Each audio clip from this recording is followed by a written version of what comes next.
This is Rio of Madison Rising, and you're watching MaxSpeedTV.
Winner round 5 here tonight for the Rick Bells, the RB Custom Rigs Xfinity Series. Tonight, road course action at Road America.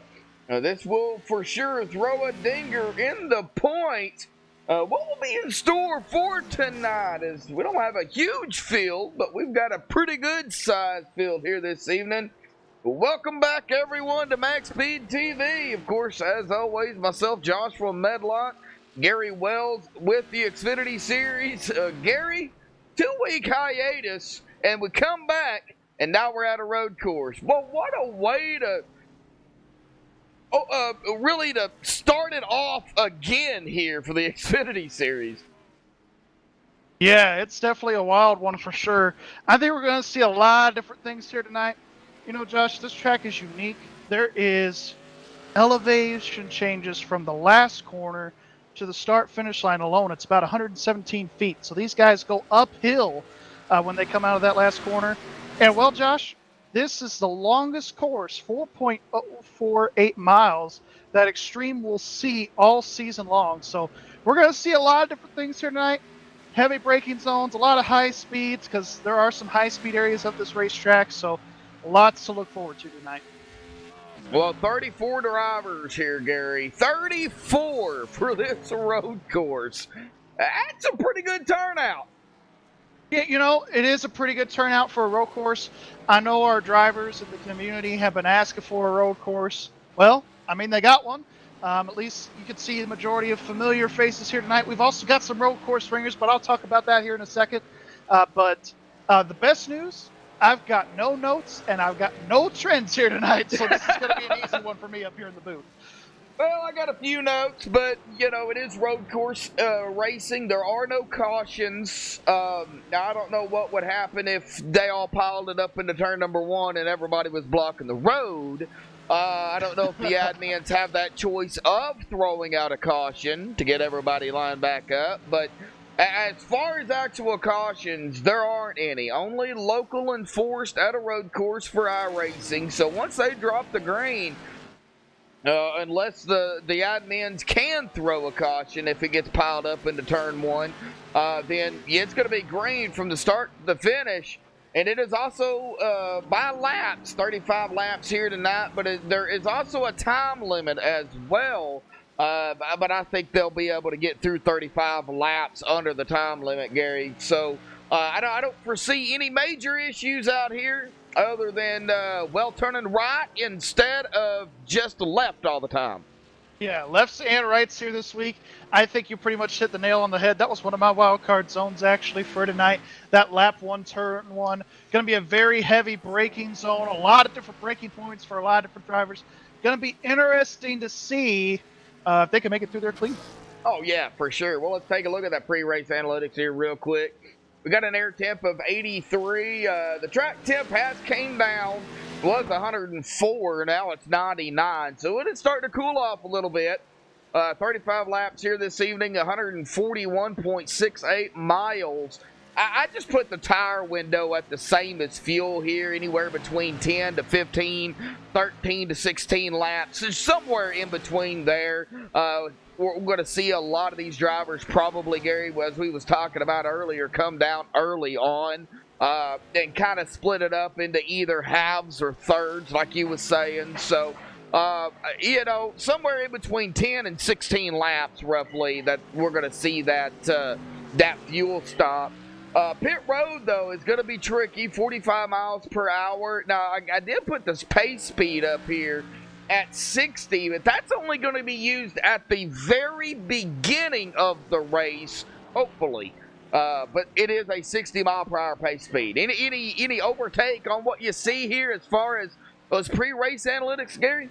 Yeah, I mean, those are pretty much spot on from a couple of the drivers that I've spoken to in the garage today.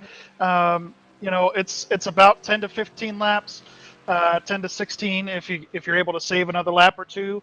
But we're going to see these guys probably pit around lap 13 or 14 when they did what they call here at Extreme Fun Runs here in the off weeks.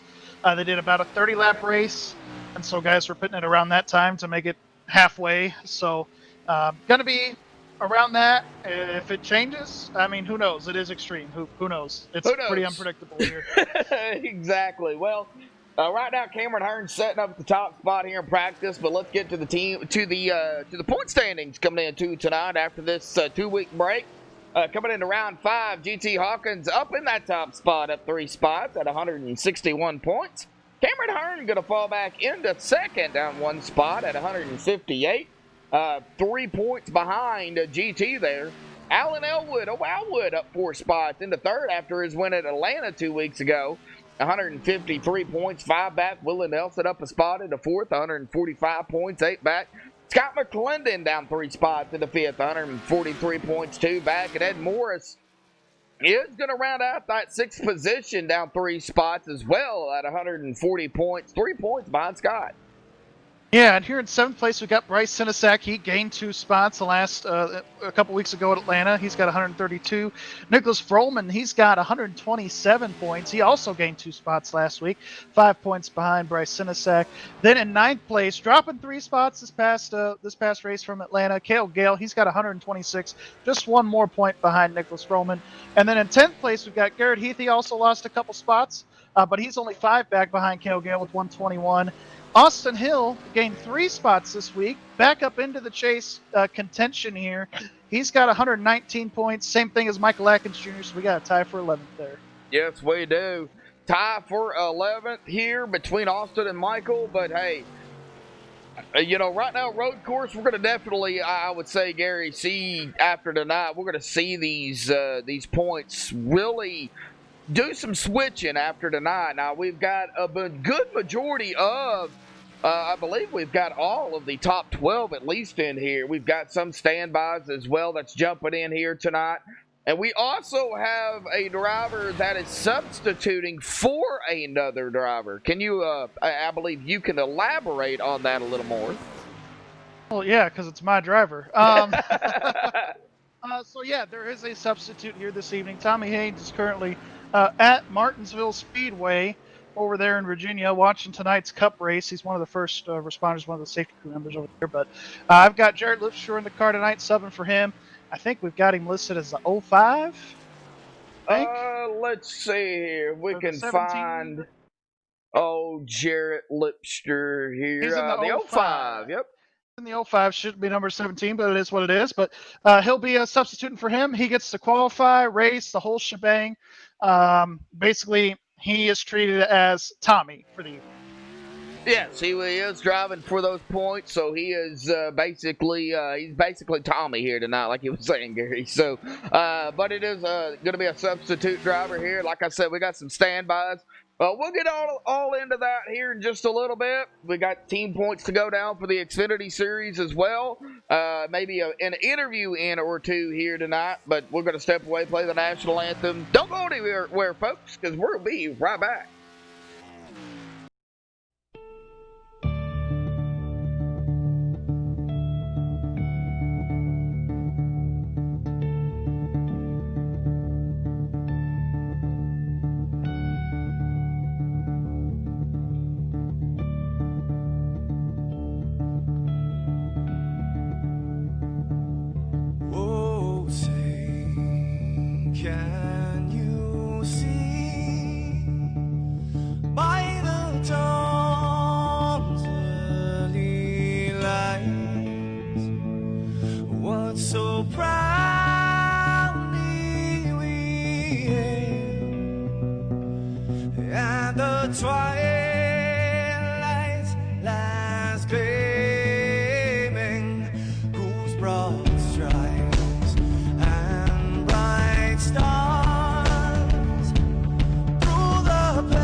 Alrighty, folks, we're back live here on MaxSpeedTV. Qualifying is still underway here, and the first times are starting to roll in here tonight.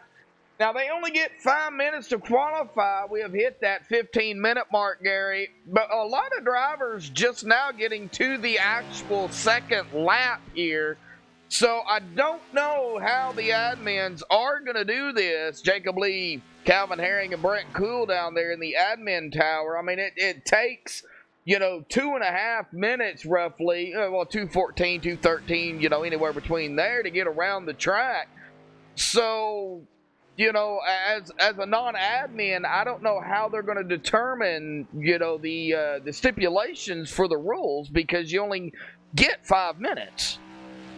Yeah, you only get 5 minutes, and with your warm-up lap, because they start you off at the exit of pit road on iRacing, and between your warm-up lap and your first lap, that's already 5 minutes roughly, maybe 4.5 minutes. So these guys really only going to have time to get one lap in. So unless they gave them, an extra 3 minutes just to lay down the second lap, honestly, I couldn't tell you. Yeah, I don't know either. We might have to pull Jacob Lee up here later on in the race since it's going to be green flag. But, hey, we got some Xfinity 10 points to go down here real quick coming into round 5 after the hiatus here. Gary, I believe you have those, buddy. I do have those team points. We've got Virtual Racing Alliance. They are in the lead with 4:55, a very commanding lead. In second place, we've got Prime Time with 4:13.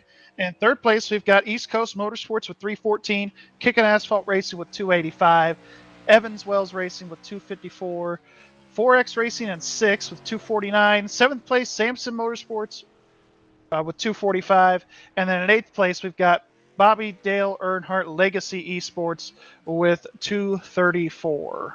All right, I was wondering what that BDE stood for. Hey, now you know. I learned something new every day here, folks. Well, like I said, qualifying is underway. Coming down to a little under 12 minutes, or a little under 13 minutes, I should say.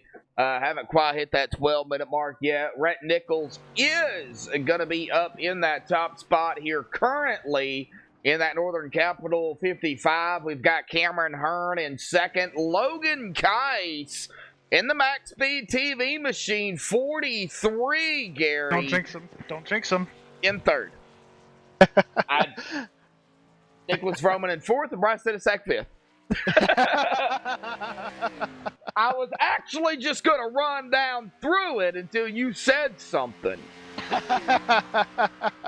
Well, of course, so we got Ed Morrison sixth with a 2:15.941, and then David Elliott, he's in seventh with a 2:16.06. Then we've got Cale Gale. Looks like he's currently making a second lap, or he just finished his second lap. He's got a 2:16.107. Ninth place, we've got Alexander Brown with a 2:16.149. Michael Thwaites there, rounding out the top 10 with a 2:16.79. Yep, we'll, of course, go over the rest of the field when they get the grid, but it looks like it is coming down to an end here for qualifying, so they are going to get into the drivers' meeting. While they do that, Gary, let's go and take a look at who we've got in chat here tonight. Brian Odell, BT Dubs out there in chat, Napa Know-How, Brendan Kennedy in chat, in there as well. Let me scroll through here. RB Riggs, that is Rick Bell out there in chat.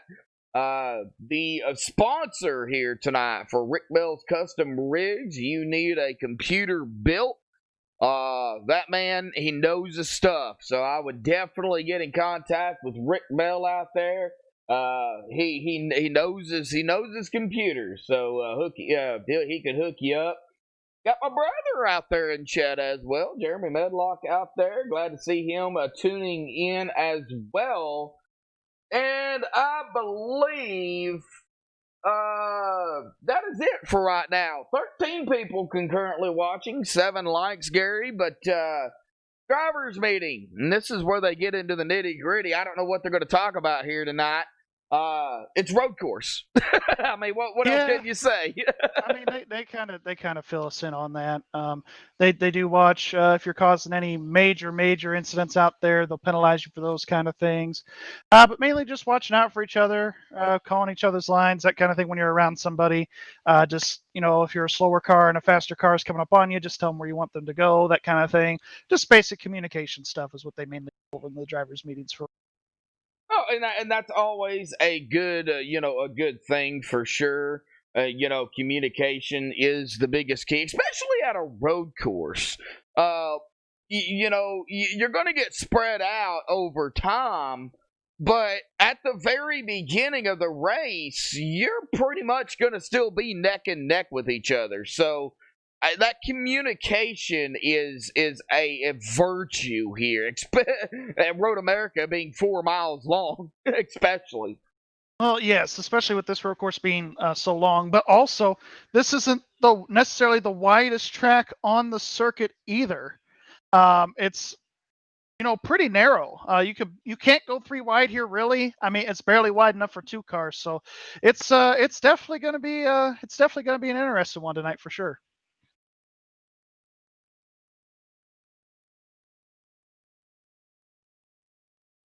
All right. Well, we're gonna still wait here for the for them to get done. Of course, we want to try to get our pole sitter up here for an interview. But Gary, I know you don't have any trends. I do have a couple keys. I still got that. Yeah, I know you got. You might have some keys. You always do. So, what's the key to victory here this evening? There are 3 S's because we're making left and right, so the letter S today. See what I did there? All right. Stay straight, and stay straight. Right. well, the first one is stay on track. You're right. Stay on the track at all costs. If you stay on the track, I'll be honest with you, you'll probably get a top 10 in this race. Maybe even in contention for a win if you stay on the track. That's number 1. Number 2, stay on schedule. By that I mean, if you have a strategy, stick with it. Whether that's 2 stops or even 3 stops, just make sure you're stick to your guns, because really, you got to just go with your gut. The third thing, kind of maybe the same thing, but strategy. We're going to see a lot of different strategies here tonight. We might see some guys on 2 stops. Maybe you can try to split it up into 4, so maybe do 3 stops here tonight. Basically, a lot of different strategies. Fuel and tires are going to be different. Maybe some guys will only take 1 or 2 or 4 or 2 tires. There we go. 1 tire. You just get 1 tire change. You get 1 tire. That's all you get. Is 1 tire. You got to choose. Get the right rear. That's what you get. But no, you either get between 2 and 4 tire stops, those kind of things.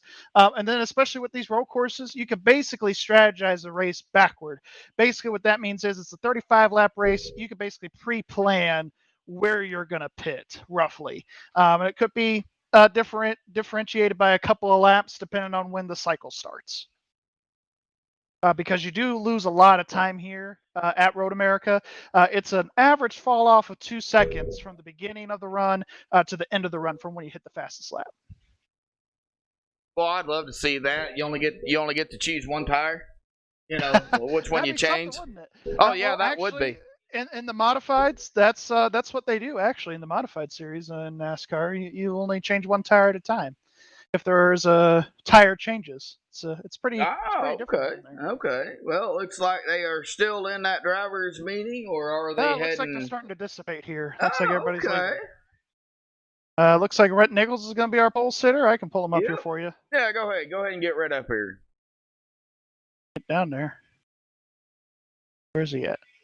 Rhett should be in Samson's, where he should be. He's your message. There he is. Rhett Nichols, buddy, got a copy? Yes, sir. How you doing, Joshua? I'm doing fine. You's in conversation, but hey, you're going to grab that pole out here tonight with a 214-198.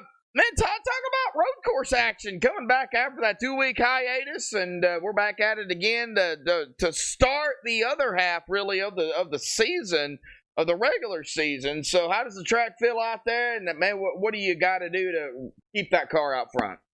This track's gonna be hell on tires, especially the front tires. There's not a lot of front grip around here going downhill into the corners. The big braking zones are almost all downhill, so you're gonna be making sure you save your tires going around for the 35 laps we got here. Well, brake bias. We don't talk about it much because it's not used much, but here at a road course, that brake bias is going to become very, very important. That is one thing all the drivers can change out here. So, how do you think that brake bias is really going to play into a factor? It's gonna be a lot of listening to your tires and listening to what they tell you. The tires will talk to you if you just listen. So making sure they're happy and you're not using up any of them more than the others. I don't think they're going to be happy here tonight. Absolutely not. All righty, well, congratulations on the pole, Rhett. Man, it's going to be I wouldn't say a long race, but long enough. Gary, anything for Rhett Nichols? I mean, Rhett, you already know the drill. You dominated the road courses last season in ARCA, so definitely going to be interesting to see if your success will translate from the ARCA car, of course. Yep. Definitely gonna hopefully see, and hopefully it does. Absolutely. Well, good luck to you down there. We'll let you go back to your team here. Good luck, Rhett. Thank y'all very much. Uh-huh. All right, a little bit of pause and action going on. We got time for another interview. Let's go back toward the field a little bit. How about we go with starting mid-pack? How about we see if we can find the 18 of Danny Rogers here? X, I'll get him. All right. Ferris, it says Danny Rogers, buddy. Yes, sir. How you doing? Doing all right, Gary. Go ahead, bud. Danny Rogers, Gary Wells up here in the booth. So we've got you here. You're going to be starting 15th here tonight, pretty much mid-pack. Just kind of what are your thoughts coming into this race? Is there anything that you're looking for in particular? Man, first off, just trying not to run off the racetrack anywhere. Just make smooth, consistent laps. I haven't even made a single lap here except for 2 laps in qualifying this week. I know the track from sports car racing, but I haven't specifically ran these Xfinity cars here. So yeah, pretty big difference, would you say, from your sports car here to the big heavy stock car? Oh, man, yeah, absolutely. Major difference. These cars are like animals to drive. I mean, if you can drive these cars, if you can figure these out and be fast, you can drive any car on a road course. Yeah, absolutely. Any turn in particular that you're really having a hard time with? Is it one of the heavy braking zones, or is it the carousel? Kind of what's your tricky spot here? Yeah, I would say the carousel is probably the trickiest part with the downshifting and then being smooth back on acceleration. And these things have such high horsepower, you have to be easy going from first to second. Yeah, absolutely, for sure. And probably some wheel hopping too if you ain't careful, I bet. But Josh, anything you got for him here before we let him go back down to his team here? Well, Danny, all I got to say is instead of left turns, right turns as well here tonight, man. It's going to be tough. I would wreck it on the first turn. I'm not a road guy. Yeah, it's definitely tough. It's a lot. I'm not really a road course guy either, but I have ran a lot of laps here in like sports cars and stuff. But yeah, these Xfinity cars, they're definitely a lot different to get a grasp of on this track. All righty, good luck, Danny, man. It's going to be a rough race, long race, but hey, I think you can do it, man. Good luck. Oh, yeah. Thank you, guys. Appreciate it. Uh-huh. All right, we'll let him go back. We'll let him go back to his team here. But yeah, that was kind of one of my wild card zones here tonight. I got a couple of them.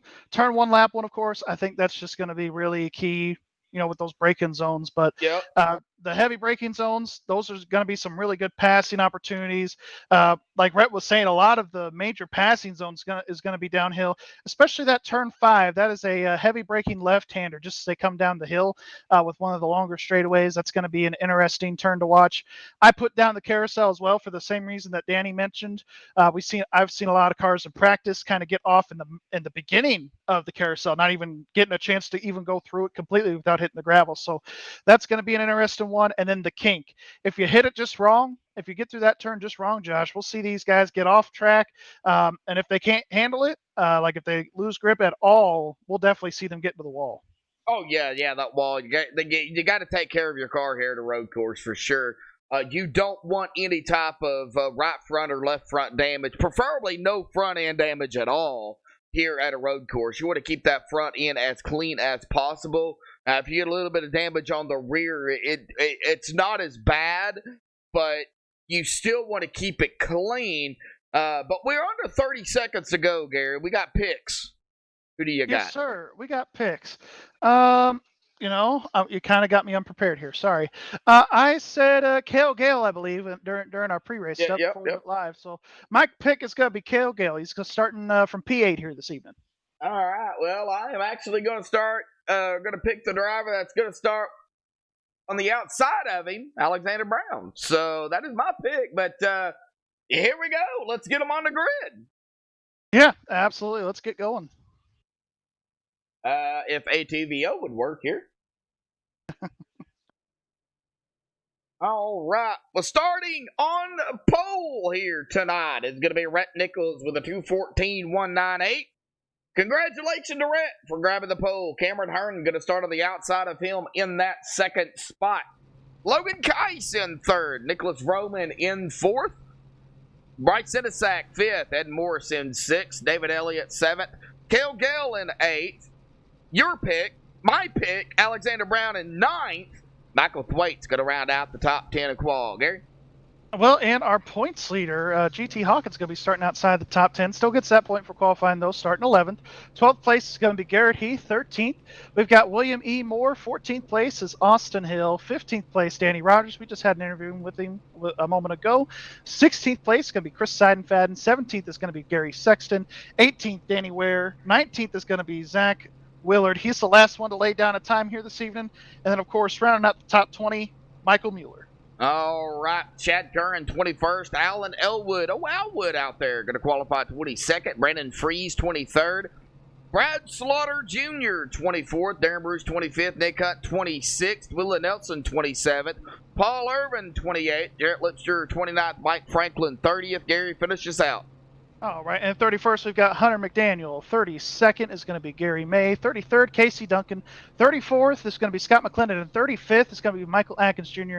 Of course, we've got our three fabulous admins up there in the booth calling this race tonight in case anything weird happens. We've got Jacob Lee, Calvin Herring, and Brent Cool up there in the booth. All right, well, it looks like they are going to start here on the front stretch. So they're going to have to go all the way around the track, Gary.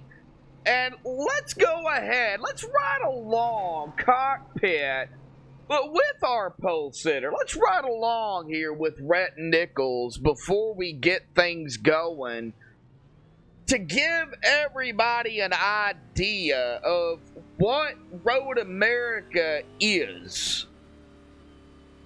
Yeah, it's going to be interesting going down this long front straightaway, very long. You don't even see the hill back there. They have to go up this hill to get right up to the flag stand. Then it kind of evens out.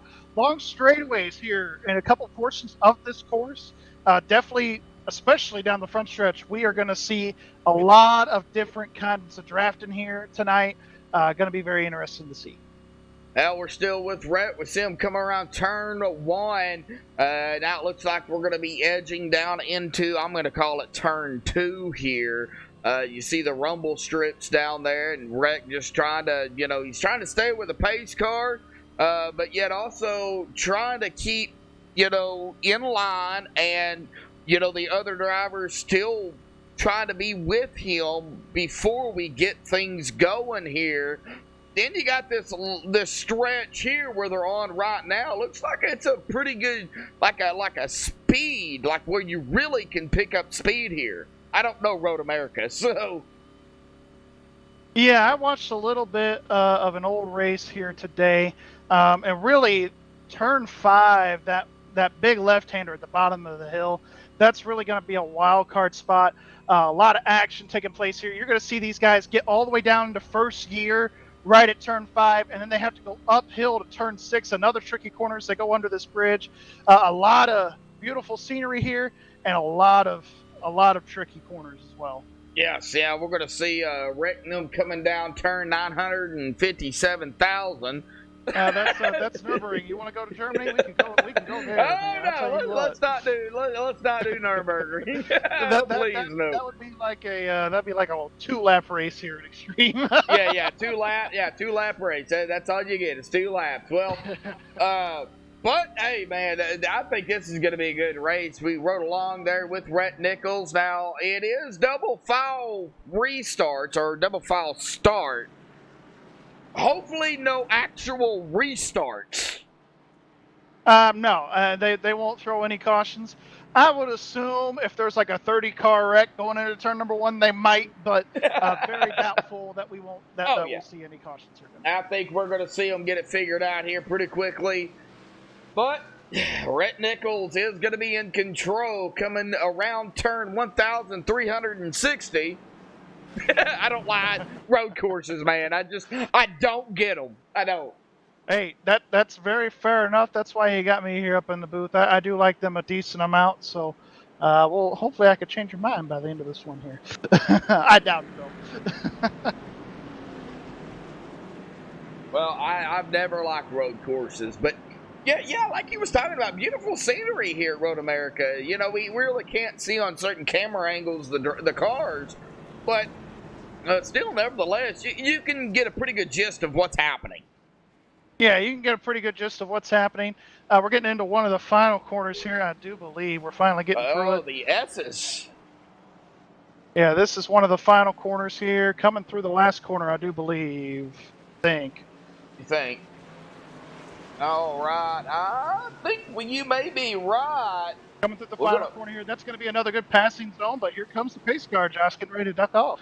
Yeah, that pace car is off and away. Rhett Nichols going to be getting them going here tonight. Round 5 of the Rick Bell's Custom Xfinity Series for Extreme Motorsports. Boogity, boogity, boogity, folks. We're racing here at Road America. Yeah, and Logan got a huge jump there on that restart. Kind of bottled up the top line there with Cameron Hearn, but it looks like everybody... Rhett off of the first corner.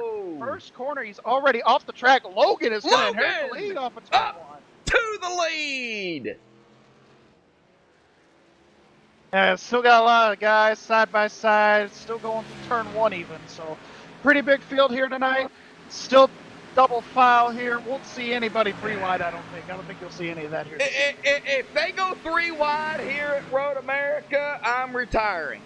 I'm done. Hey, that's very fair enough.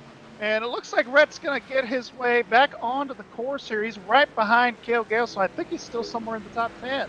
All right, yep. Cale Gale currently running in 7th. Yeah, Rhett back here. Oh, we've got a pile up. Oh, we got a driver off. Paul Irvin sideways. Alan Elwood off the track here.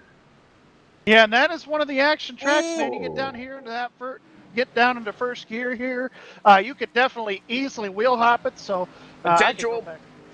Go ahead. Yeah, go ahead and go back and look. Potential wrecking spot here. I'm going to go back and look at that replay. I think it was just a matter of, well, maybe a little bit of wheel hop here, which is very easy to do. Potential battle for the lead as we get back up with Logan Keiss. Cameron Hearn all over his tail end. And Cameron held that second spot, but Logan, of course, starting in 3rd and getting up to 2nd. Now, after the corner there of Rhett Nichols, Logan trying to hold off the number 15 of Cameron Hearn for the first lap as they dive it down into... Oh, man. Yeah, it looks like the final turn here. Final corner here, turn 14. Oh, yeah, here we go. Side. It looks like Logan is going to lead the first lap here tonight. Now, they're going to pick up definitely some speed here back down into turn number 1. Yeah, they'll get up to about 160, 165 mile an hour going into turn number 1. Very heavy braking zone there. Downhill. These guys will continue to go downhill through turn 2, through turn 3. These guys, especially turn 3 right here, it's technically labeled as turn 3. I don't know. It's weird. I don't know. I don't know either. I'm sorry, but if you're going to turn right or left, when you make the turn, that's a turn. You know, you don't need to have, Pocono had it right. Turn 1, 2, and 3. That's it. Indianapolis, they have it right. 1, 2, 3, 4. Daytona, it's wrong. My opinion. All right. Hey, I hear you on that one. I hear you. Looks like Battle Cameron for the Hurd's gonna lead, be side by door side. to door here. Yeah, Cameron Hurd. Oh, still side by side. And they're going to get through this corner here, turn 7, the mini kink as I like to call it. And then they're going to head for turn number 8. And then they're going to come into the most treacherous part, I think, of this road course after this turn right here for the carousel. As they go under this bridge here. Is going to make that pass. Yeah, I think Logan's just going to let him go. I think Logan realizes, hey, Cameron's a little faster. Maybe he's burning his tires up a little bit more.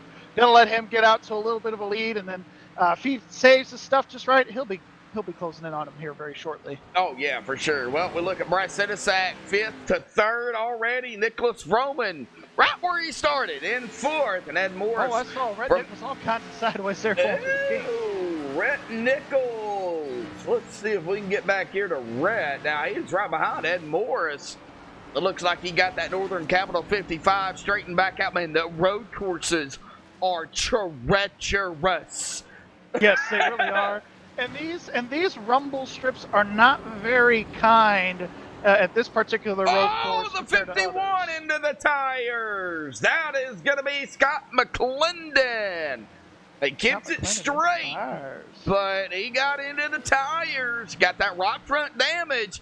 Keep the front of your car clean.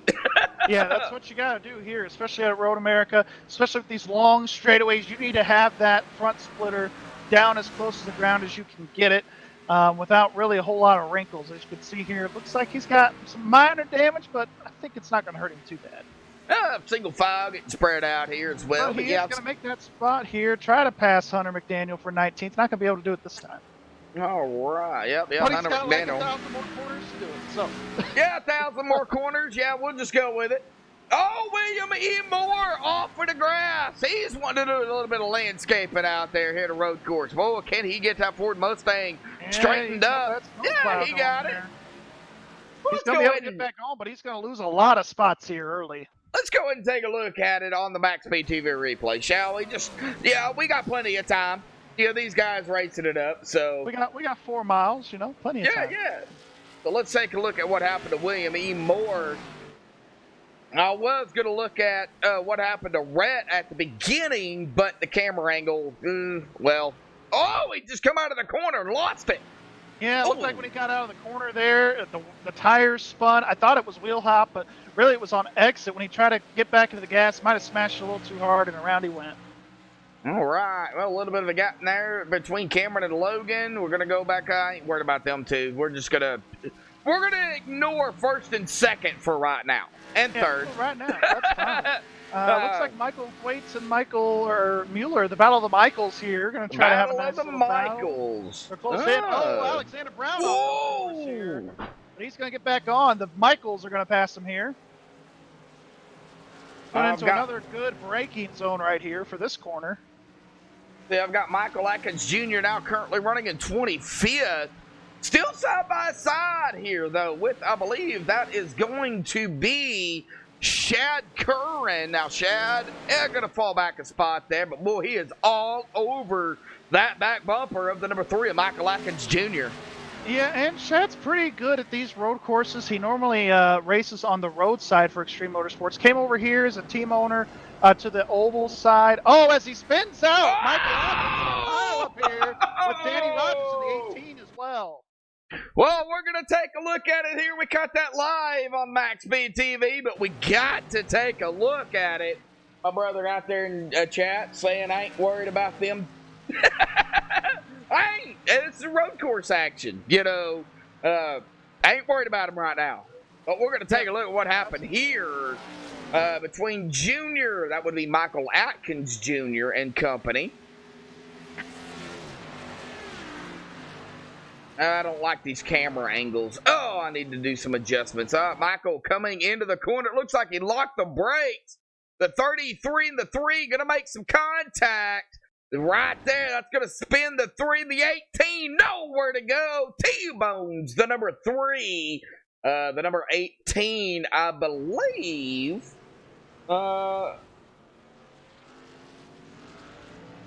Danny Rogers. Heavy damage. Earlier. I saw a couple laps while you were going through this replay. I did see Michael Atkins actually Michael Mueller make a really good pass on the high side, overtaking Michael Thwaites here within the last little bit. So Michael Mueller working his way up, already up into the 10th spot, not qualifying, started 20th, already up 10 positions. Yes, he is. Yep, he is currently running in 9th, cracking that top 10. Cal Gal, though, he's trying to make some moves back up toward the front. Staying rock steady, started 8th, currently running, 7th, 8th position, so running pretty good so far. Yeah, he's still in 8th, but yeah, he's kind of, he's running steady, but he's coming up on the 14 of our points leader, Mr. GT Hawkins. Yes, sir. Coming up on GT Hawkins there, and that will be a battle for the 7th position. So definitely when you're here, you know how you hear that saying with these guys in the ovals, race the racetrack first before you race your competitors. That's what these guys are going to be doing all night long. We're going to see these guys race the racetrack before they even think about racing their competitors.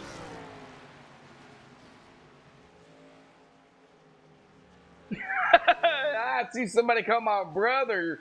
My brother's name's Jeremy, not Jeremiah, so please don't call him that. We won't go into that, but Cameron Hearn kind of broke away here from Logan, but battle back here now. Right center sack. Rhett Nichols, though, after the mishap, Gary, on the first lap, he's found his way back up to 3rd. Yeah, found his way back up to 3rd. I knew he would be a guy that would be able to recover from his first lap, first turn mistake. He's definitely still got a really fast car. I'm looking to see if he got any damage on that. Looks like his front nose is still pretty clean, so I think he was just able to avoid the wall. So still clean car, just overdrove one.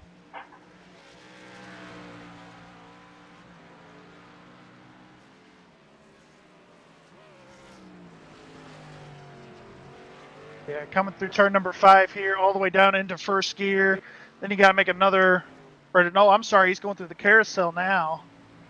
Yeah, it's really tough getting that car to shift and turn at the same time. If you get down to first, it'll turn. Really good at that point, but really hard to get that mechanical grip. Right. Well, yeah, it looks like a lot of these drivers now, here, 5 laps into this race, they're getting spread out. I think, between, each of the drivers' tire wear, because it's different for everybody. This is, part of road course racing. Everybody drives road courses differently. So, what's it going to take to, get up front? What's it going to take to win it here tonight? Right now, Cameron Hearn with a 3.5-second lead over Logan. Pit stops. It's really just going to be. I think it's really just going to be strategy. If you want to try and get up front, pitting early, maybe short pitting, you could try that. Or instead of taking tires on a pit stop, maybe you take 2 tires, like I said earlier, or no tires even, just to try and maybe make your tires last a little bit longer if you feel like you haven't been using a whole lot of tire throughout the first portion of the race. So definitely a lot of strategy and angles that you can take pitting on a road course as opposed to an oval. On an oval, you use the tires quite a bit, especially on high bank, especially on these mile and a halves that are worn out like a Chicagoland. Whoa! Casey Duncan off the track there a little bit. Oh, Casey Duncan off the track here. Looks like his teammate Brandon Freeze there is going to be able to get around him. So yeah, it looks like Danny Rogers also got around him. Shad Curran as well. So it looks like we've got 2 drivers that have taken their cars behind the wall. And Casey Duncan is already going to come down pit road here. Oh, maybe he knows something we don't. Pitting halfway through the fuel run, I don't recommend it. But hey, if it works better for you, Kudos to you. Well, I want to talk about that pit strategy, and here's my thing. You get so spread out. It takes 2 minutes or plus to get around this track. You come down pit road. If somebody, let's say you're their leader. We're gonna pick on Cameron here real quick. Let's say Cameron comes down. Okay, Logan doesn't. It's gonna take Logan 2 minutes to get around the track, but it's also going to take Cameron 2 minutes to get back around once Logan pits. Going a lap down here at this track might be a little harder than your other short track or your other road courses. I call it a short track, sorry. Than like Watkins Glen or Sonoma. They are smaller than this track. So yeah, I was tracking with you. Your shorter road courses, yeah, exactly. If you go a lap down here, you have a lot of untapped potential for talent, man. I don't see anybody. I mean, unless you wreck like Michael Atkins was involved in an accident earlier. I really don't see how you can fall a lap down here at Road America because, like to your point, you get so spread out, but it's also a 2-minute lap. So if you fall a lap down here, that's interesting. It really is. I don't see how people I don't see how people would be able to do that.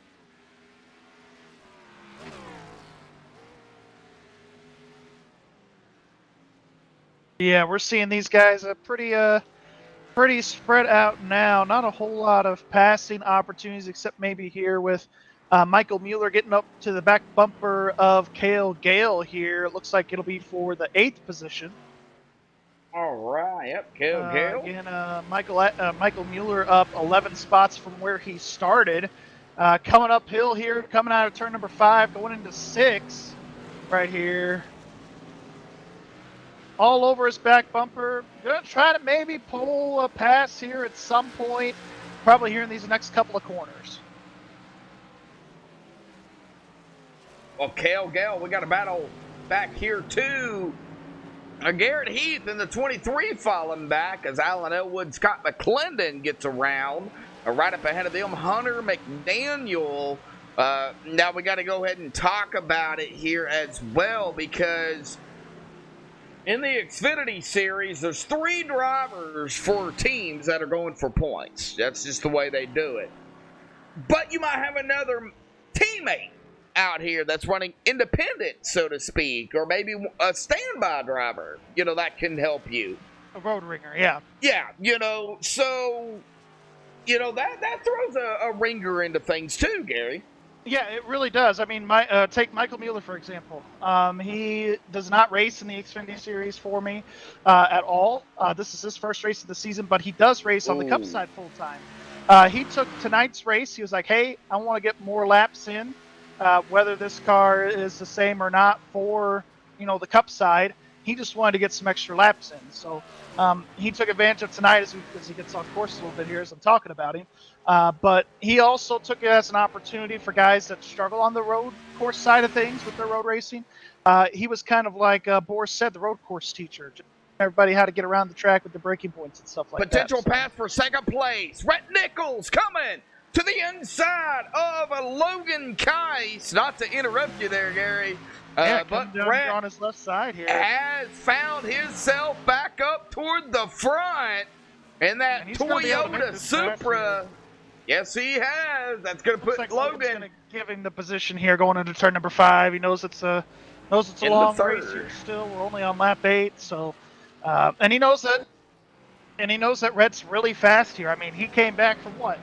Bottom half of the top 10. Yeah. Back up already up to 2nd. So I think if there's anybody that might be able to beat Cameron Hearn and maybe try to close that gap a little bit, I think it's that 55 car. Oh, yeah, Rhett Nichols. Man, I should have picked Rhett. But I can't change it, Hey, you can't change it now, but, he was the most successful guy on the road courses last season in ARCA. He won both races, and I think, for the Roval, I think only 2 cars finished on the lead lap, and it was about the same at the Glen. So he really knows how to get around these road courses, and he's not had the greatest season so far in Xfinity, but definitely can turn that around here tonight. All right, Toby Case out there in chat. Calling me Dr. Josh, as he always does. Glad to have you out there, Toby. Well, Nicholas of Roman has fallen back a spot into 5th, but still right up there with the 09 of Bryce Sinisak, who started 5th in 4th, so, making a pass there, doing some swapping there, Gary. We've been up front most of the race. Let's go back here toward the back.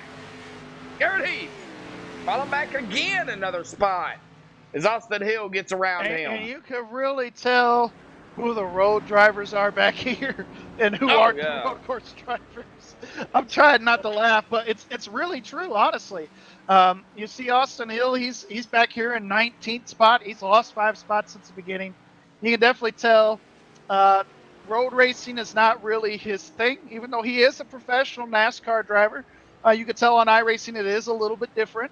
And he normally races in the trucks. Trucks don't go to Road America, so this might be his first few laps coming around here. So. Like you was talking about, Gary. Xfinity car, truck car, trucks, very different from one another. But boy, we got a 3-car battle right up here ahead of him too. We've got the 88 of Zach Willard sandwiched in between Scott McClendon and Ed Morris, and now Austin Hill. He has caught up to this group.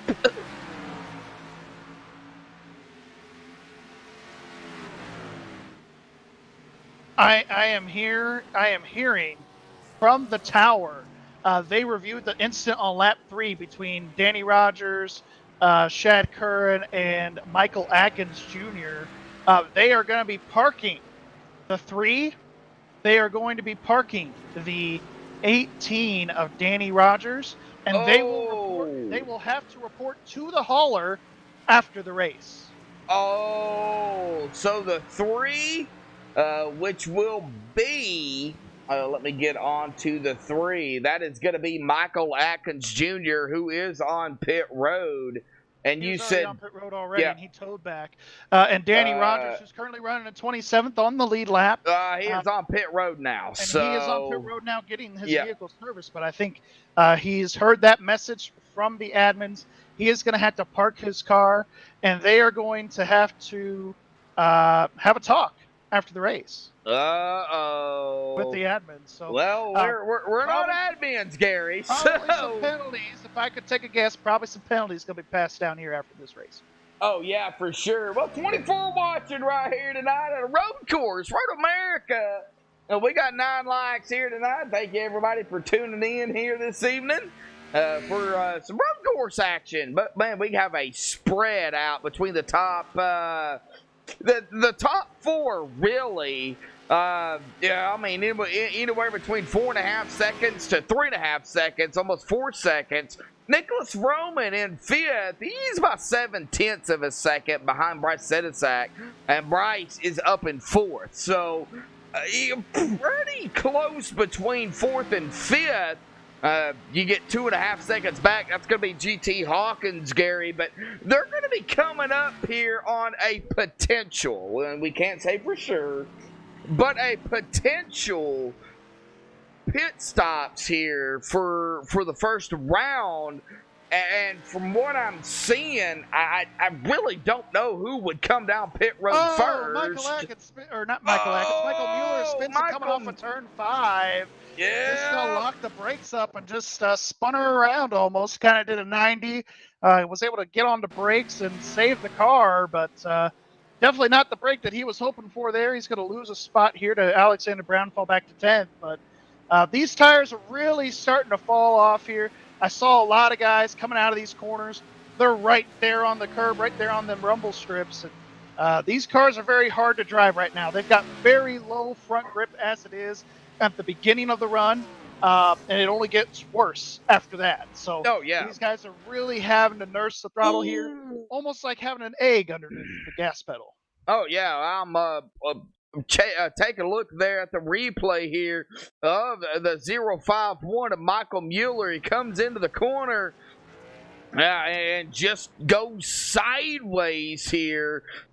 Somehow the 67 managed to lock it up enough to get around him, not spin it, not get into him. Cameron Hearn having to deal with some lap traffic here. Sorry to cut you off there, but he had to get around 4X Racing. There were a couple of guys there. The was able to get around KC. KC Duncan. Cameron Hearn almost made it 3 wide there coming out of the last corner, but it looks like everybody just moved over to let him through.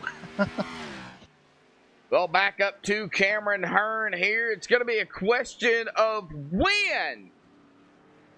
Not if, but when. Number 15 is going to come down pit road. Yeah, and I think we're really starting to see some of these guys really start to come down pit road. And it looked like he left the triple zero tonight of Nick Hunt.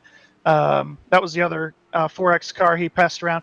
But anyway, I think we'll start to see some of these guys come down pit road here in the next couple of laps. I see one car up out of the track there, got off road in there. I think it was Red Nichols in the 55, our second place runner.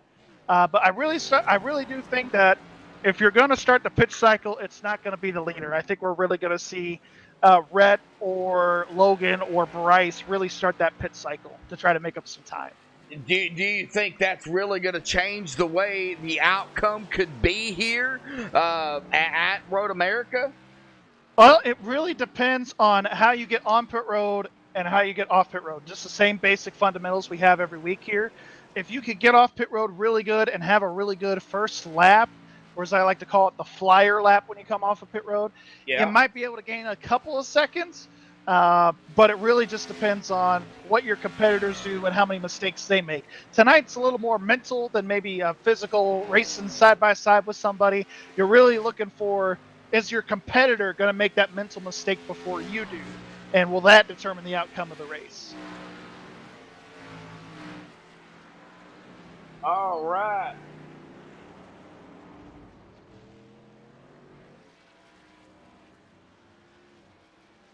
I don't think it was 3 drivers had to park at Bub. I think it was just 2. Yeah, just those 2. I was just saying in the number lap 3 and the number 18. Yes, so just those 2. But what I would say was the 33 Cameron was Hearn around down them. pit road.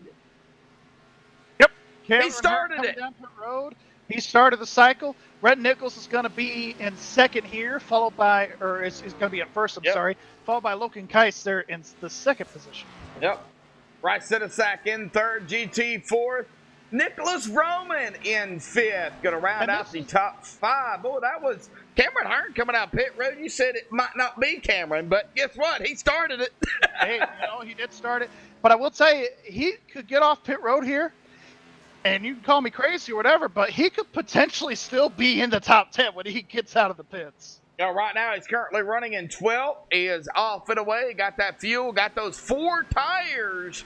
Now he's going to be out back onto the track. Now, road courses, they don't have that blue cone as we see on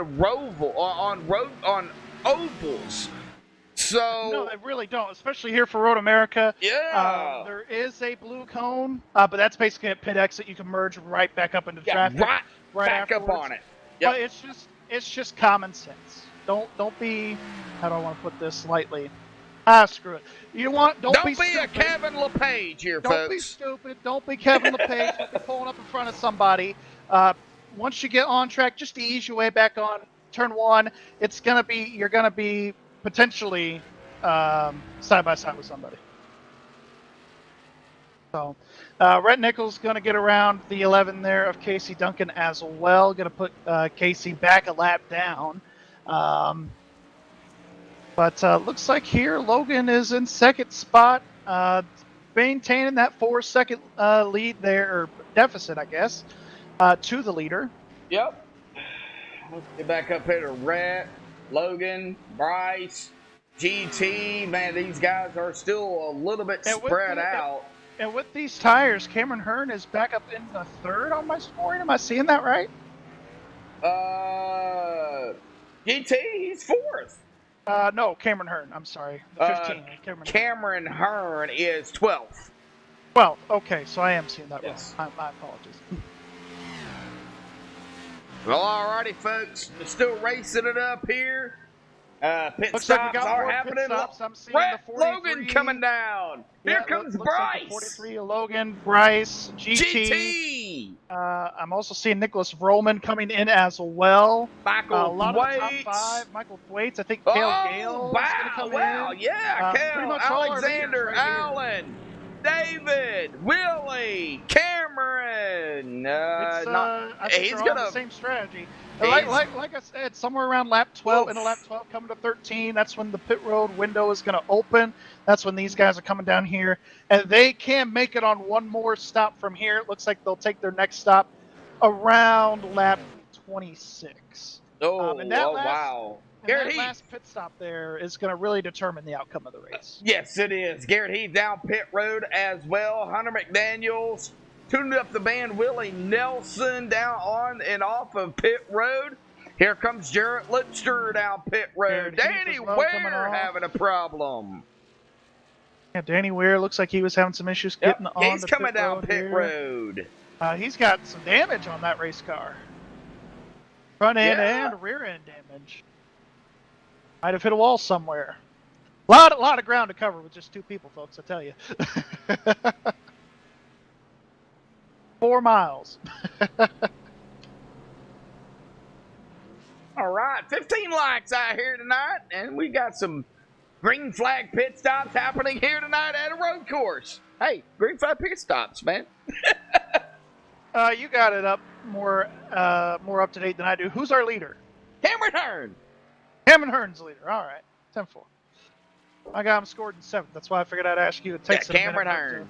Takes 2 minutes for it to update. So Yeah, we got to get you set up at ATVO, man. We really do, man. That timing screen, it happens. It happens as it happens. You don't have to wait for them to cross the line, you know. So we got to get you set up on that. Like I said, the leader. He's got a pretty commanding lead. And looks like Cale Gale, all these guys off pit road here, they all pitted together.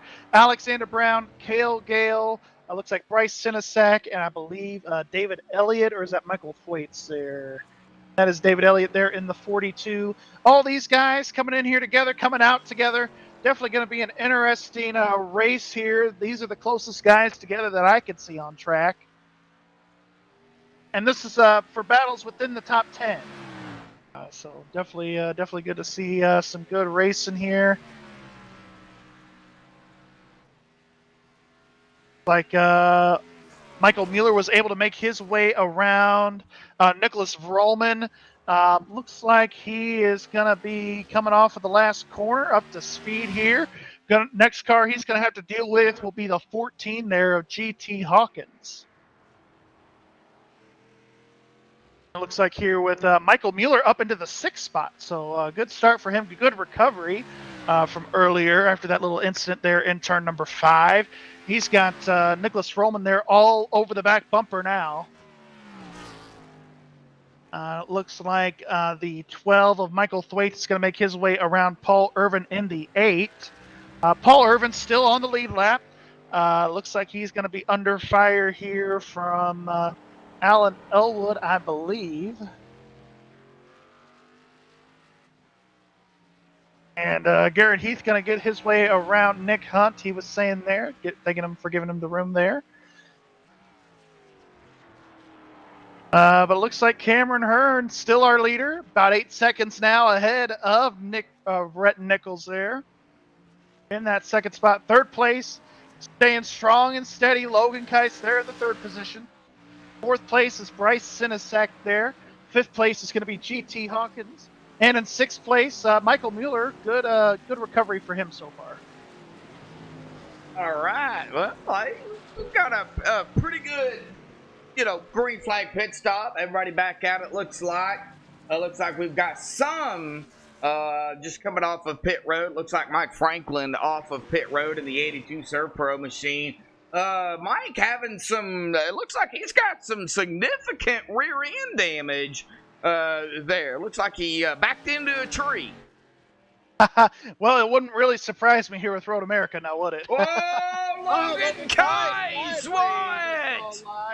I saw that live. Oh no, I didn't. I just seen the speed drop.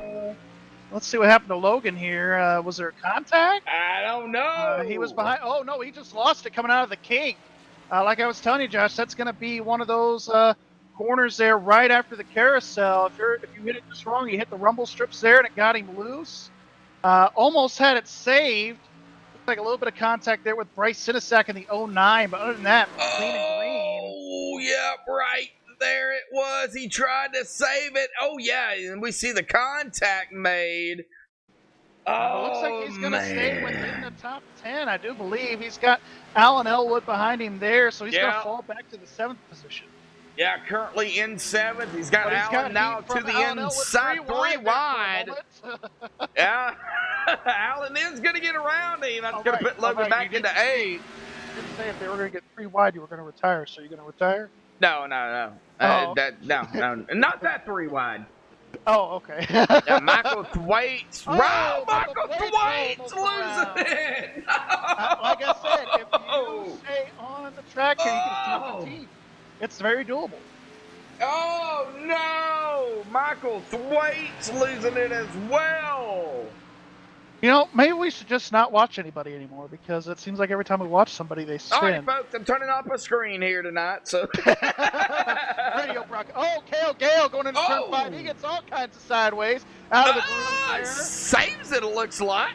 Yeah, he did make a heck of a save there. Going to lose a couple spots, but able to stay on track. Every time I go live on somebody, they spin. What the heck? Gary Wells has the MaxSpeedTV jinx here tonight, folks. So we'll just roll with it.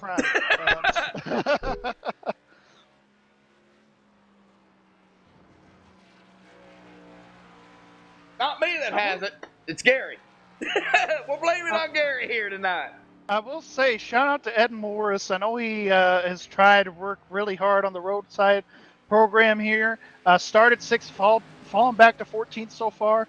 But looks like he's starting to figure out the track as the race goes on. Hopefully he'll be able to get up to Austin Hill there in the 16. Well, guess what? About a half a lap down. Guess what? Guess what? Guess what? What's that? Guess what? What? 20 to go here tonight. Are we going to do crank it up? I don't have a crank it up here for road course.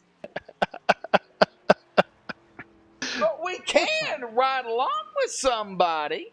I'll take that. You want to ride along with Michael Mueller? He's running 4th in a battle here with Nicholas Roman here. Why not? Let's go cockpit here with Mr. Mueller.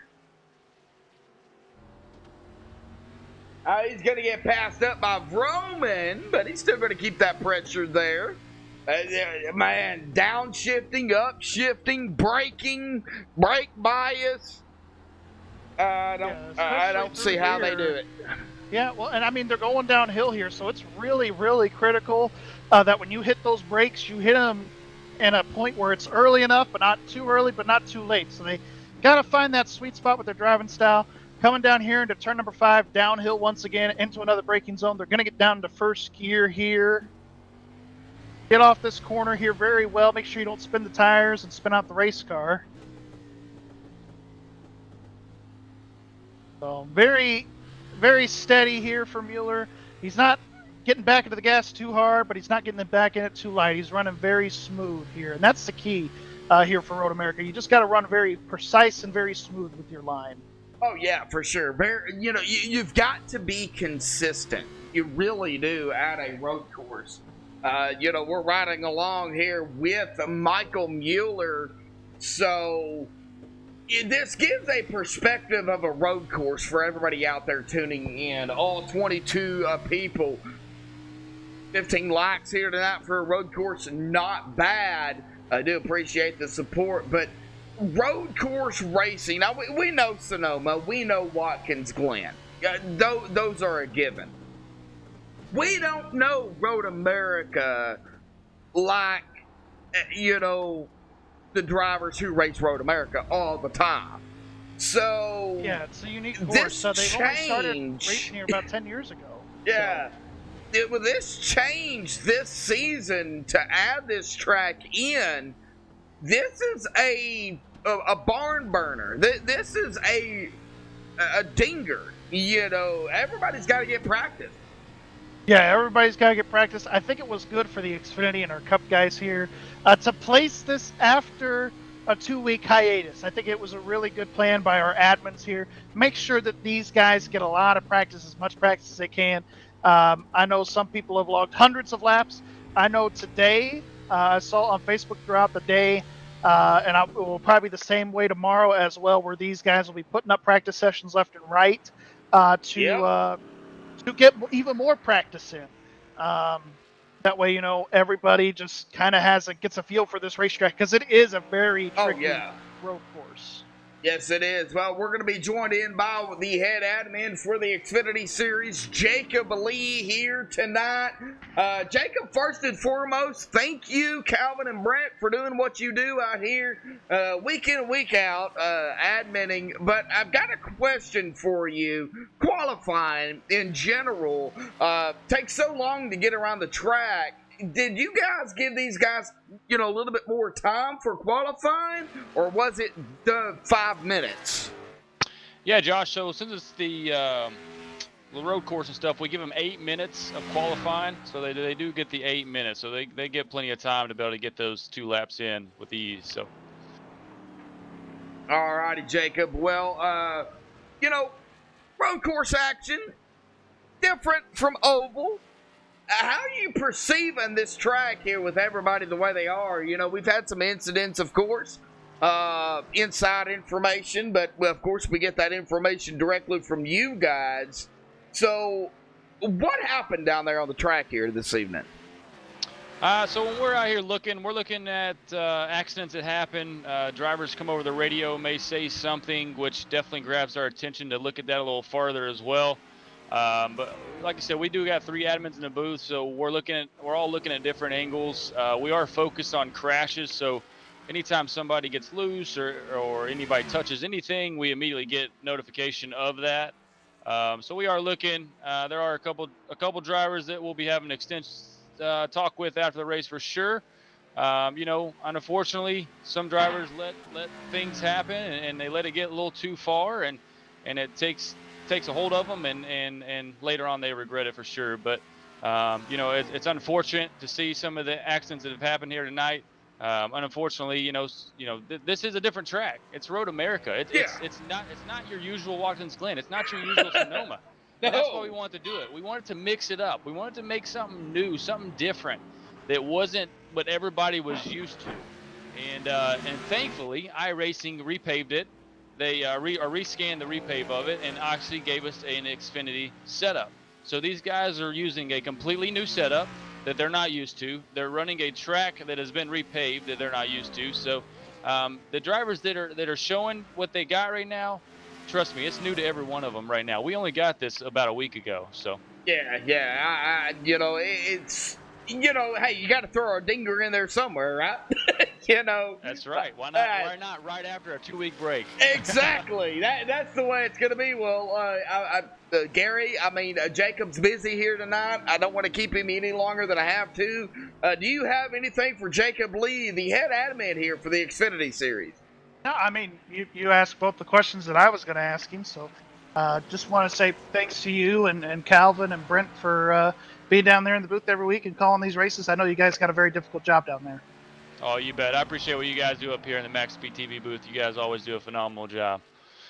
Well, thank you, Jacob. I got a good team, man. So we're going to let you get back down there to the admin tower. Jacob Lee, everybody, the head admin for the Xfinity Series, across the board for Extreme Motorsports and 99.com. Jacob, thank you. Hey, appreciate you guys. Thank everybody out there that's watching. Uh-huh.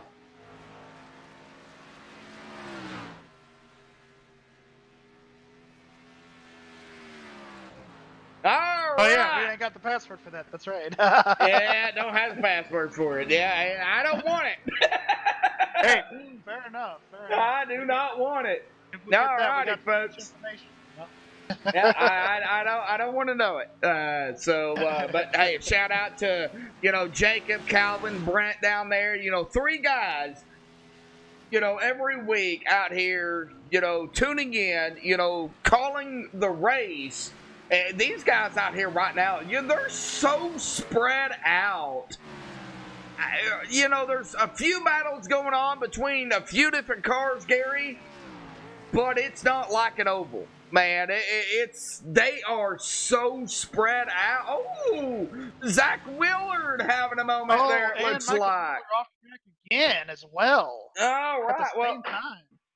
Well, I hit that replay on Zach Willard. It looks like David Elliott might have been, involved in this or might have got some contact, but we're going to go on Zach Willard on the MaxSpeedTV replay.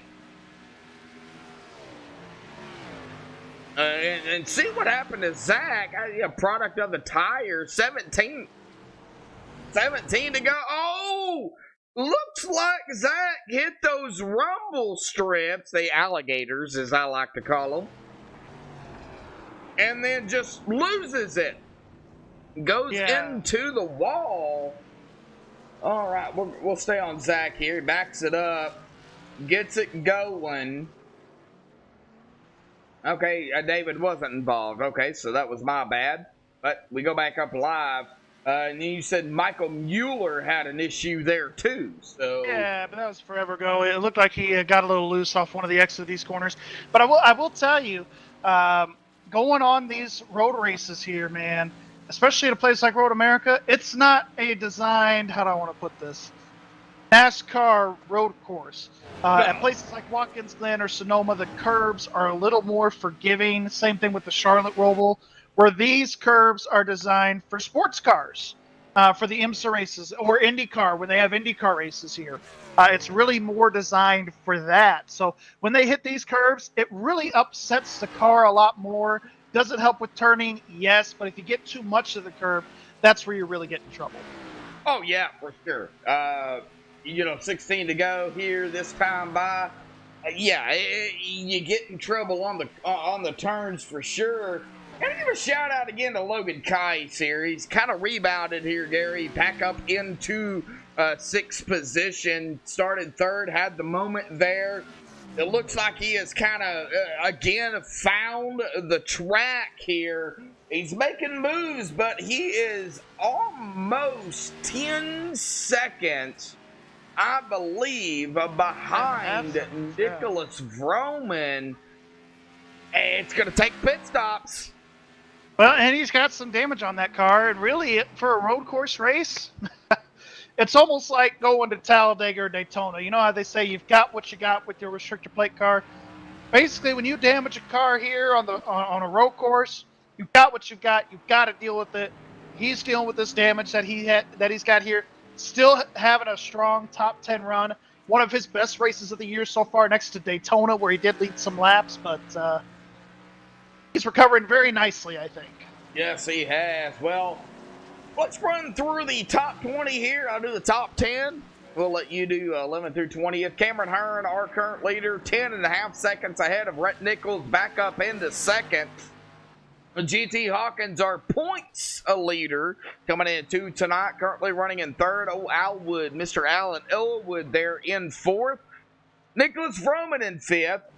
Logan Kite in sixth. Willa Nelson seventh. Alexander Brown eighth. Michael Mueller in ninth. And Kel Gale is going to round out the top 10 here at 16 to go. Go ahead. I hope this order is correct. In 11th place, we've got Michael Thwaites. 12th place, Bryce Sinesak. 13th is going to be Austin Hill. 14th is going to be Scott McClendon. 15th, Hunter McDaniels. 16th is Garrett Heath. 17th is going to be Ed Morris. 18th is going to be Zach Willard. 19th, David Elliott. And rounding out the top 20 is going to be Darren Bruce. Yep, you had it right. All right. It was right. All right. Well, we see here Cameron Hearn, though, up front. That's the top 20.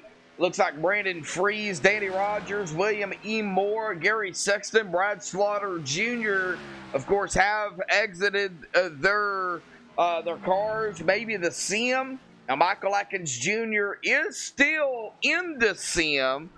However, he is parked for the race here tonight. So This is going to be, one really interesting race here. Yeah, let's. definitely. Well, we did. I did get a request in my headset from Scott Rambler. Said he was willing to lend a hand. You want me to bring him up here? Where's he at? He's down and kicking asphalt. I got it ready to move the go ahead channel. and bring him up here. We'll go ahead and bring him up. Yeah, Hey, Scott Rambler, buddy, go ahead. Hello, what's going on, guys? Just watching this race. Well, Scott, different road course. Road America, not Sonoma, not Watkins Glen, not Nürburgring. It's Road America. What you think about it out here tonight? So far from what I'm seeing, it's been quite a change with the newer scan of the racetrack and the new setup. So it's a little bit of a learning curve for everybody. But it's about what I'd expect. Cameron Hearn out front, Rhett Nichols close behind, GT, Allen, all up there. Yeah, definitely, for sure. I mean, I've asked a couple other drivers this here tonight going into this race. I don't know how much you've driven the Xfinity car here in the past, but what would you say is your toughest spot here for Road America? What's the trickiest part of this road?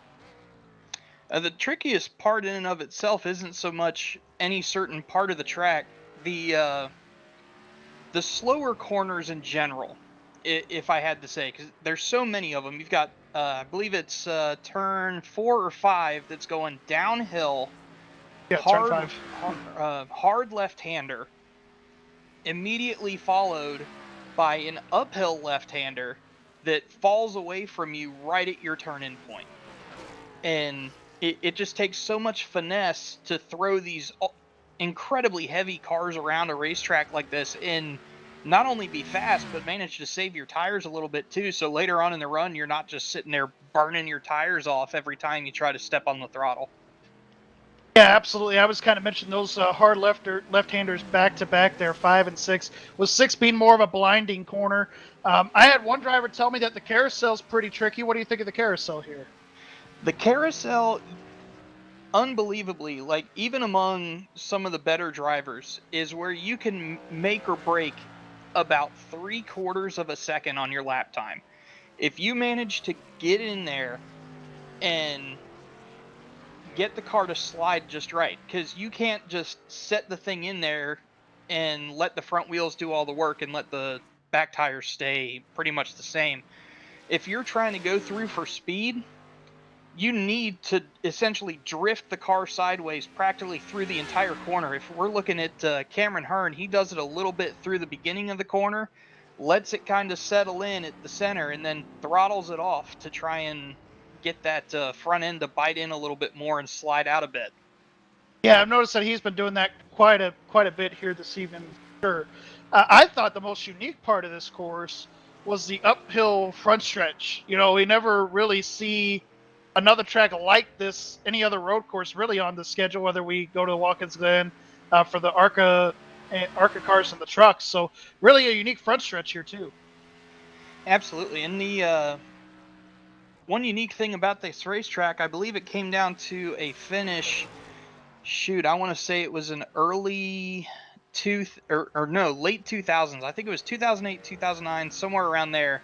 The Xfinity Series had just started running Road America.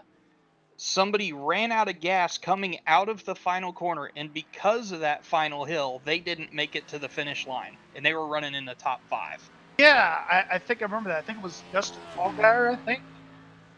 He was running up toward the front and going up the hill. He ran out of gas.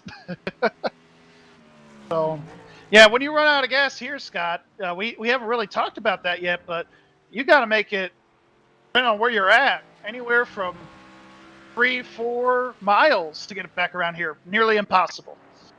Absolutely impossible. And there's no point in trying to save fuel with as long as this course is. If you're saving enough gas to get you an extra lap on a fuel run, you're going to be going a lap down in that same amount of time that you're getting that lap back. Yeah, going a lap down, and then also you're just losing even more time because with the tire fall off here, we've seen these guys lose anywhere from 2 to 4 seconds We got from the pit beginning of stops, the run guys. to the end of the run. We got pit stop, Scott Rambler, Gary Wells, myself, Joshua Medlock up here in the booth. Osmond Hill down pit road, Garrett Heath, Scott McClendon. So we got some pit stops happening here. 13 to go here, Gary and Scott. Yeah, Garrett Heath getting off the racetrack just a little bit there in turn 1. But yeah, the pit stop's starting to happen. I kind of had a feeling somewhere between 23 and 26. That's when we'd start seeing these guys come in for their final stop. And that's another aspect of this track that is just so much fun is the uphill pit road entrance. You can go so hard going up that hill and brake so much later than you think you can and make up so much time on pit entry. If you get it right, it is an absolute blast. Yeah, I was just about to ask you that too. Like pit road here as we enter and exit, like where can you, I know you said pit road entry, is that where you can gain definitely the most time there? Absolutely. If you got somebody that's kind of tiptoeing up the hill, trying to get up there, you're going to lose maybe 1.5 seconds, 2 seconds. At the most, I would say, on entry alone. But if you can really get in there and exit off that final corner like you would if you're going up the straightaway and brake, I believe it's maybe halfway up that hill, and just let gravity kind of help you slow the car down, you can really, really take advantage of that. GT down pit road. Yeah, looks like we've got more pit stops here with GT Hawkins coming down. Willie Nelson going to be staying on track. Alexander Brown in the 67 going to come down pit road. It's a little different pit strategy call for the last stop here, Scott. I'll catch you up. Looked like Alexander Brown, Willie Nelson, Michael Thwaites, Cale Gale. Looked like all of prime time, and then Alex came in at the same time. Where this time it seems like it's a little more spread out. Why do you think that is? Take a guess. I would take a guess at just the tire life itself. I mean, if you're not going on to this racetrack in race conditions expecting to try and save those tires, it will kill you in the end. I did my own testing here back before they did the rescan and everything, and I did an entire fuel run where I pushed as hard as I absolutely could, and then another run where I backed it off maybe 0.3 to half a second a lap. And the difference it made was absolutely staggering, because not only did I save more tires, I was actually 8 entire seconds faster when I was saving the tires getting back to pit road for the cycle than I was trying to push it and be aggressive. Yeah, I was talking with another driver here tonight. I think it was Michael Mueller. He was telling me the slower, the more finesse you drive with here, as opposed to power and just raw speed, really the better off you're going to be in the race. Cameron Hearn is in the pits, and he did just exactly what I said. He got about halfway up that hill, jammed on the brakes. You watched the nose drop, got right to that commitment cone. Yep, got right to that commitment cone here. Looks like Rhett Nichols is going to get off the track here in the final corner. Like a little bit of wheel hop, kind of overdriving that. He's going to come down pit road for some tires as well. And Alan Elwood, he's in third spot, coming out of the final corner for him as well this time. He's going to come down pit road. Like Vroman is going to be staying. No, he's coming down pit road too. Everybody's coming down pit road. I was going to say, with these guys in the front, I wouldn't be surprised if you didn't see much variation in the laps that they pit, because I know for a fact Cameron Hearn, Rhett Nichols, Alan Elwood, Vrome, and Hawkins, they're all really good at road courses, so they're going to know that they have to save those tires and make them work over the entire course of a fuel run. So they're not going to be limited by their tires as much as, say, anybody back in the field. Back in the field, like, say, maybe Garrett Heath. As Cameron Hearn goes way off in turn 2. What in the world's going on there? Yeah, well, let's see. What in the world is going on? Yeah, he's completely off track there. That kind of mistake, that could really reel in some of these guys. And I kind of touched on it there at the beginning of the broadcast here, Scott. When you make mistakes, especially on a road course, that's really the only way it prevents you from getting a good finish. Like, if you want to finish good, you just got to simply just stay on the track. Yeah, that's absolutely right. The amount of pressure you have here, though, to try and go faster, to try and catch the guy in front of you, you have to just completely throw that out the window and do as they say. You have to drive the track, not try to race your competitors. Yeah, absolutely. Because I mean, really, how do you? Because you're more of a road course racer than I am, so it's really hard for me to explain it. How do you, if you're struggling with like speed or just a lap time, trying to catch up and close the gap? How do you do that here at a place like Road America? At a place like Road America, it's all going to be about trying to figure out where the weight of the car sits. These things weigh 3,400 pounds. In terms, and that may not seem like much to anybody else. Your average sedan's probably going to weigh close to 2 tons or a little bit more. But in terms of a race car, you look at like the Mercedes GT3. That's barely going to crest about 2,500 pounds, maybe at the most.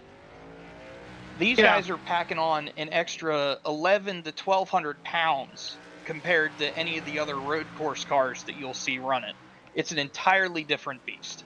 Oh yeah, absolutely. Well, it looks like Bryce Sinisek, he had a hood at some point before these pit cycle here, and it looks like afterwards he's got no hood. No hood Bryce Sinisek. That's what I'm going to call him here tonight. No And hood it Bryce looked like he got Sinisek. loose there, coming off of turn. I believe that was turn 8, going into the carousel.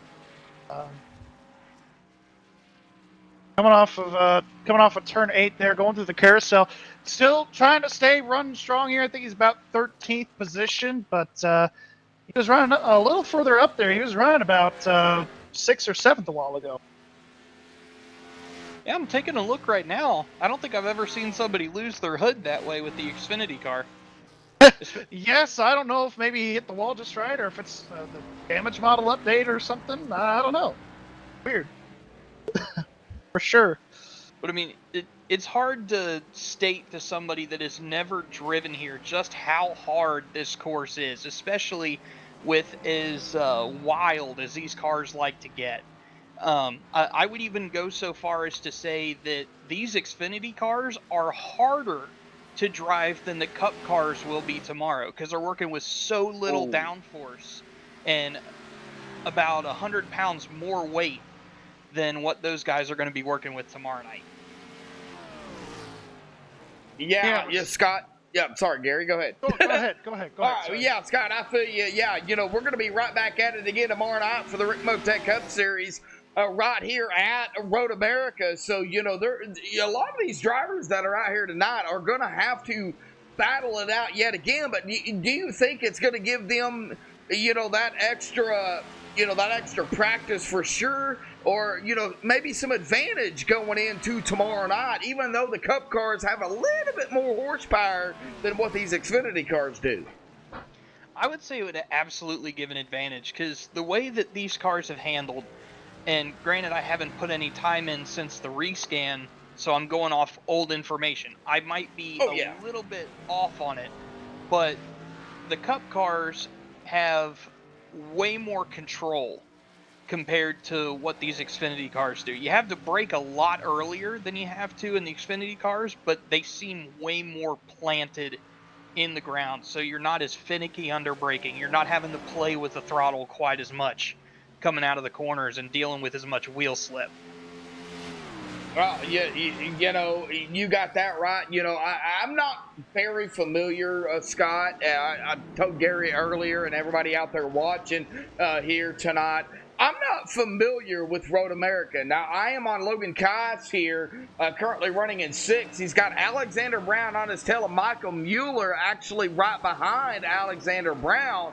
The 43 of Logan Kies doesn't have a front fender there. It doesn't have any type of protection, but he still has his hood. How is that affecting that number 43 machine? As far as what the iRacing stuff is going to do, it's going to affect his top speed a little bit.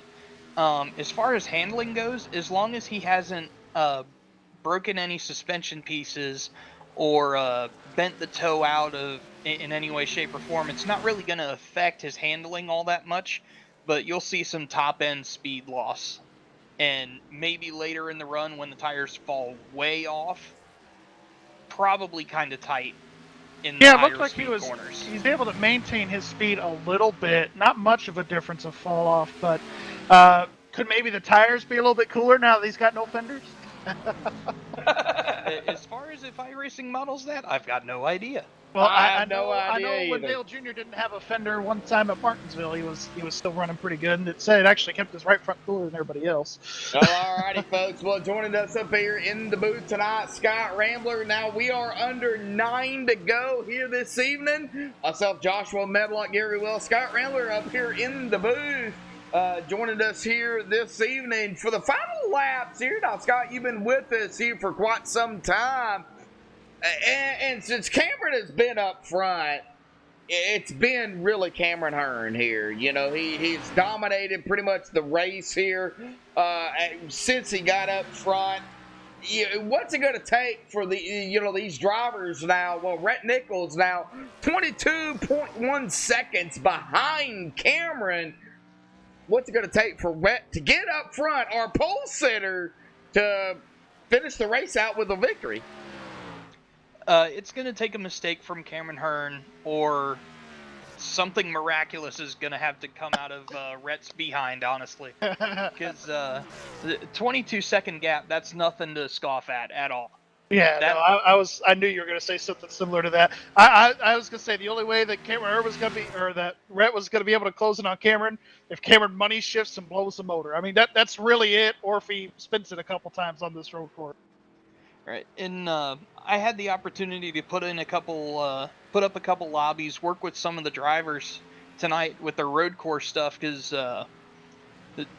they've known that I've done some of the endurance races and stuff along those lines, and Cameron was actually one of the people that really got invested, really wanted to come out here and put his car in victory lane for both nights that we're out here at Road America, and was able to work with him a little bit. I saw that consistency. Sorry, go ahead. No, I was just saying I saw Logan get loose there. Shad tried to get around him, and Shad got off into the gravel himself. So that was a moment. Sorry. Well, side by side back here, not to interrupt you both, but we got side by side the 67 of Alexander Brown is going to capitalize, and he's going to get around Logan Keiss. That's going to put Logan back to 7th, and Alexander Brown going to move up to 6th. Go ahead, guys. And Mueller's not too far off, but yeah, I noticed. I guess before he talked to you, I know on our team last year we used this hashtag. I talked to Scott, to gain a couple tenths somewhere. But really, I noticed that Cameron wasn't running the fastest. But I guess he really just talked to you and getting up to speed, and he gained like 3 or 4 seconds from what I heard. So it sounds like that hard work and that practice coming to you and everything has really been paying off for him. Obviously. And really all I did was give him some basic pointers, stuff to look out for braking markers, and a different mindset to be taken into a road course race versus an oval race. And he just latched onto it and has clearly capitalized on it and just run away with everything. Yeah, it looks like like you said, really done that. He's got a pretty significantly, for second place. And I kind of thought a guy to watch tonight was going to be Rhett. Because I saw him last season, in the ARCA races. He dominated both road course races, got the pole for both of them, led all the laps in both of them. So I thought he was really going to be a guy to watch for. Running in second, I know he got off track there lap 1, turn 1. But, he's really maintained his composure and gotten back up to second. But obviously not enough here as we see Paul Irvin get off track here.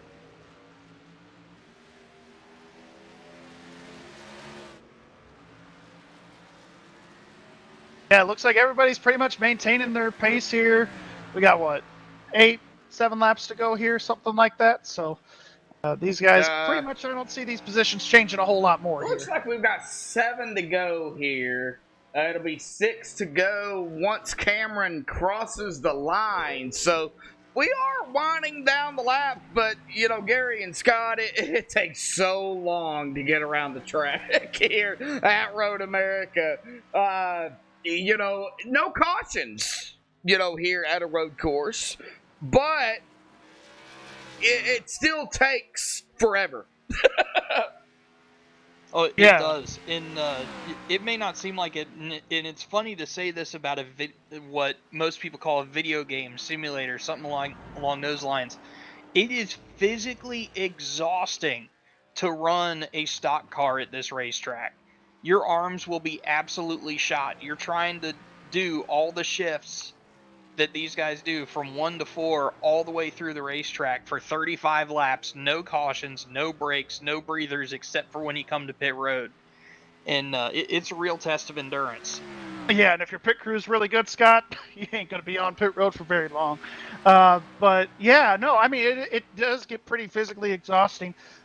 I know one of our drivers in the ARCA race from Monday night, I know we had a lot of cautions, but can you imagine if they didn't have a whole lot of cautions in Texas? His AC went out.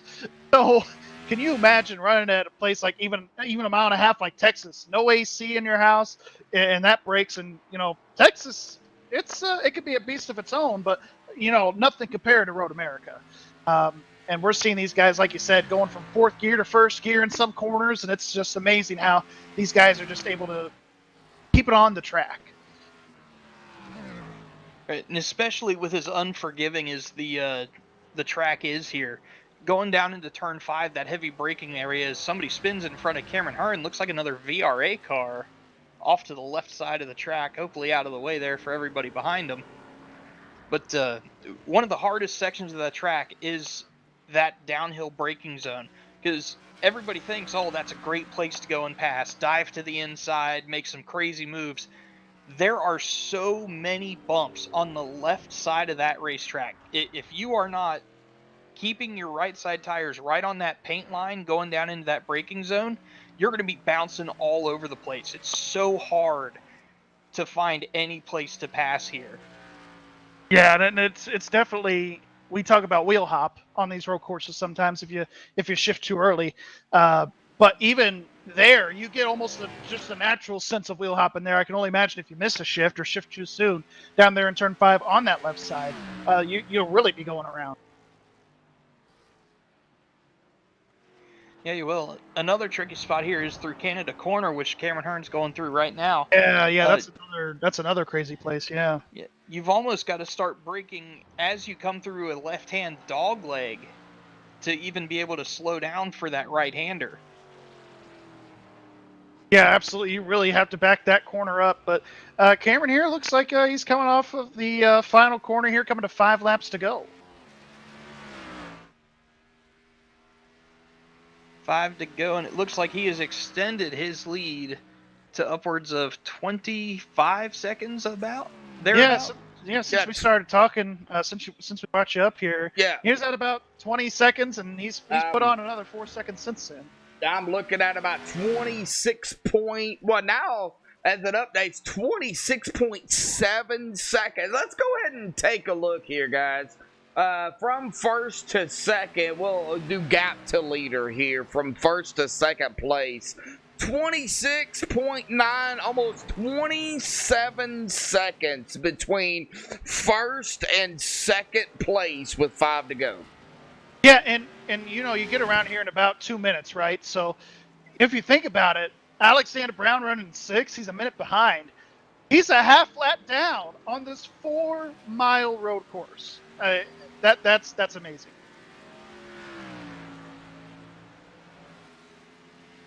Yeah, just as Alexander Brown, for example, is hitting the start-finish line, Cameron Hearn's just about ready to get out of the kink, it looks like. So it's really incredible here just to see these guys as Cameron Hearn's going through the carousel, that when you're off by a half a track, basically, just where they're at on this racetrack, it's pretty massive. Yeah, it gets around the 99 there. That is going to be, I believe, let's see here. That's William E. Moore, but I guess that's Jared Lipster in the 05, I think. The 05. Yeah, Jarrett Lipster, yep. Oh, and he's off track. Oh, I've got 99 on his car, but he's in the 05 in the driver bar. So, a little mishap there. Yeah, a little mishap there. We'll stop talking about him. Yeah. Well, guys, I appreciate it here tonight. Road course action, Scott, Gary. No cautions. It kind of really throws, not what we're used to. We're used to either long green flag runs and some cautions and maybe green flag pit stops, but not used to a long road course here for Extreme. But, that's what everybody wanted. Yeah, that's what we did. Yeah, that we did as drivers, really, we just wanted something different as opposed to the mile and a halves that we go to a lot of the normal speedways and such, because they weren't going to give us short track. So we thought, hey, what about a road course? And looks like they've given us that for this season. Across all 4 series, everybody's going to a road course. So definitely something different, and it seems like it's gotten some positive feedback so far.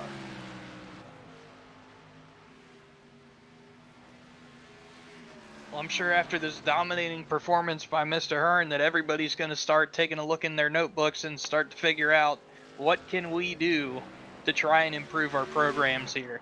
Yeah, absolutely. He's almost getting ready to crest 30 seconds by the time the race ends. He's already up to 27 seconds. Yeah, and I think he might already, because I know Josh is getting the minute or second by second. He's probably up to 30 seconds already. I am at about 28 right now, 27.899. So yeah, it is gradually going up to at about 30. So we got a spin right in front of Rhett Nichols. Oh, another VRA car. Is that the 5?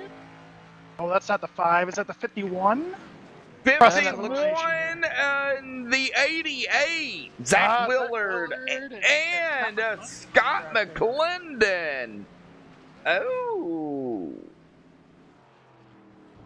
Yeah, I was just about to ask you, Scott, how much, because road racing on the road side on iRacing with like the sports cars and stuff, does that really give you any advantage other than maybe just experience that you could take from any of those cars to, say, here in one of these big heavy stock cars?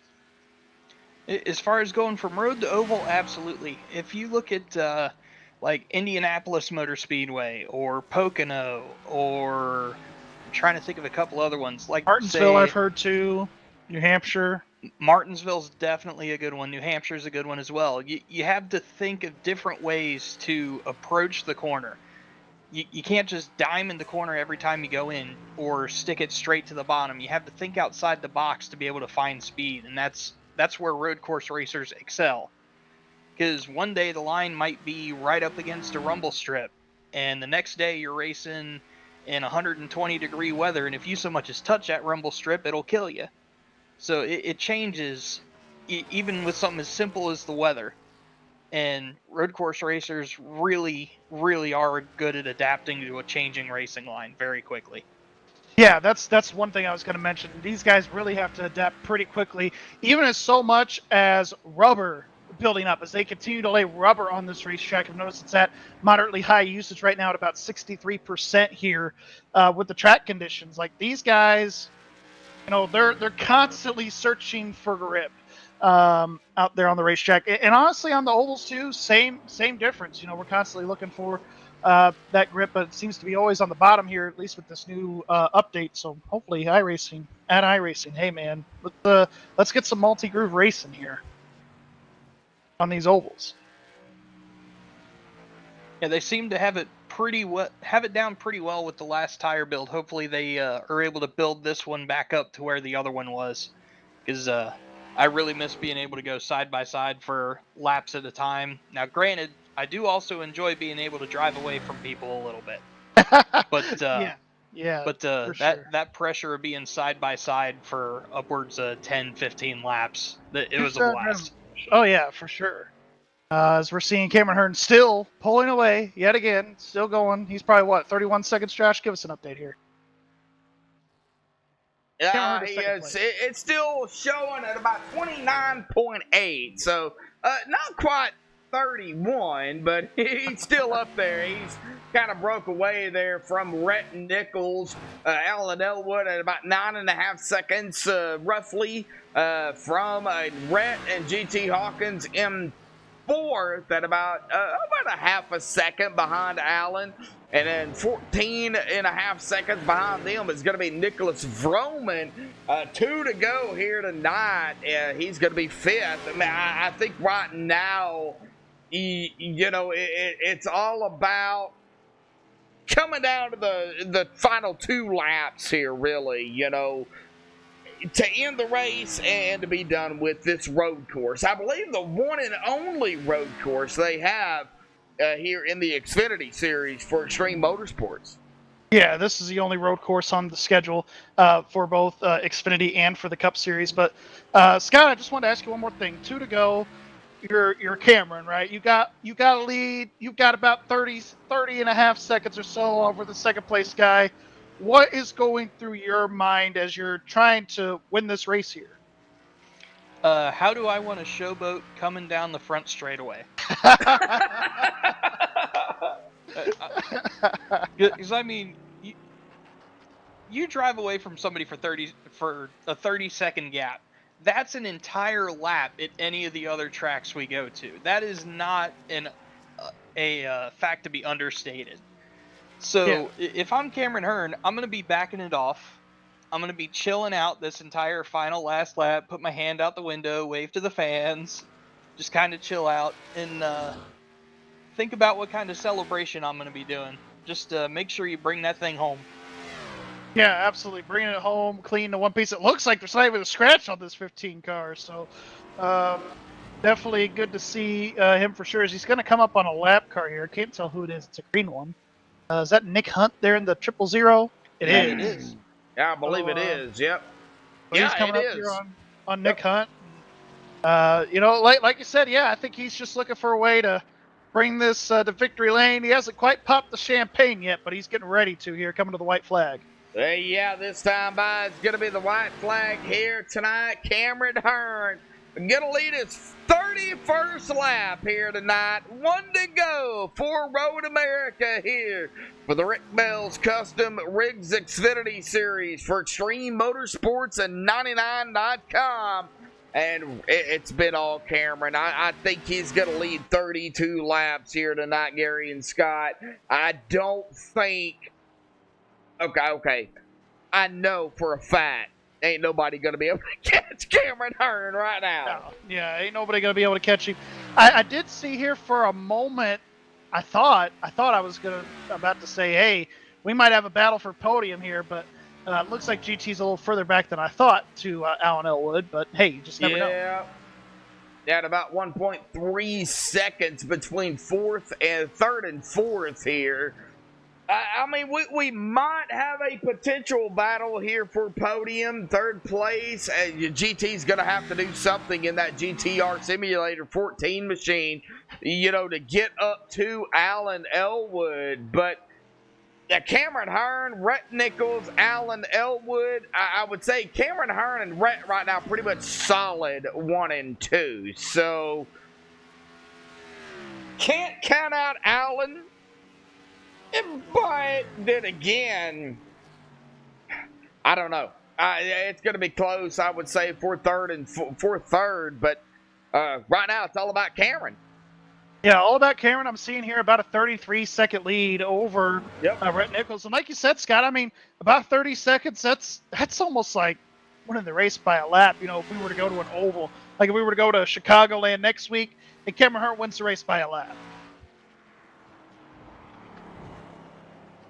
So, definitely a great show, a clinic, as I like to call it. He put on a clinic tonight, Cameron Hearn is, around this road course. Really learned a lot over the break here. He's put in some extra laps, put in some extra time, and looks like he's getting ready to come off the final corner here. Josh, bring us home. Yes, he is. Cameron Hearn getting out front, not wasting any time, dominating the race. 32 laps led here tonight. Cameron Hearn grabbing round 5 of the Rick Bell's Custom Xfinity Series here tonight at Road America.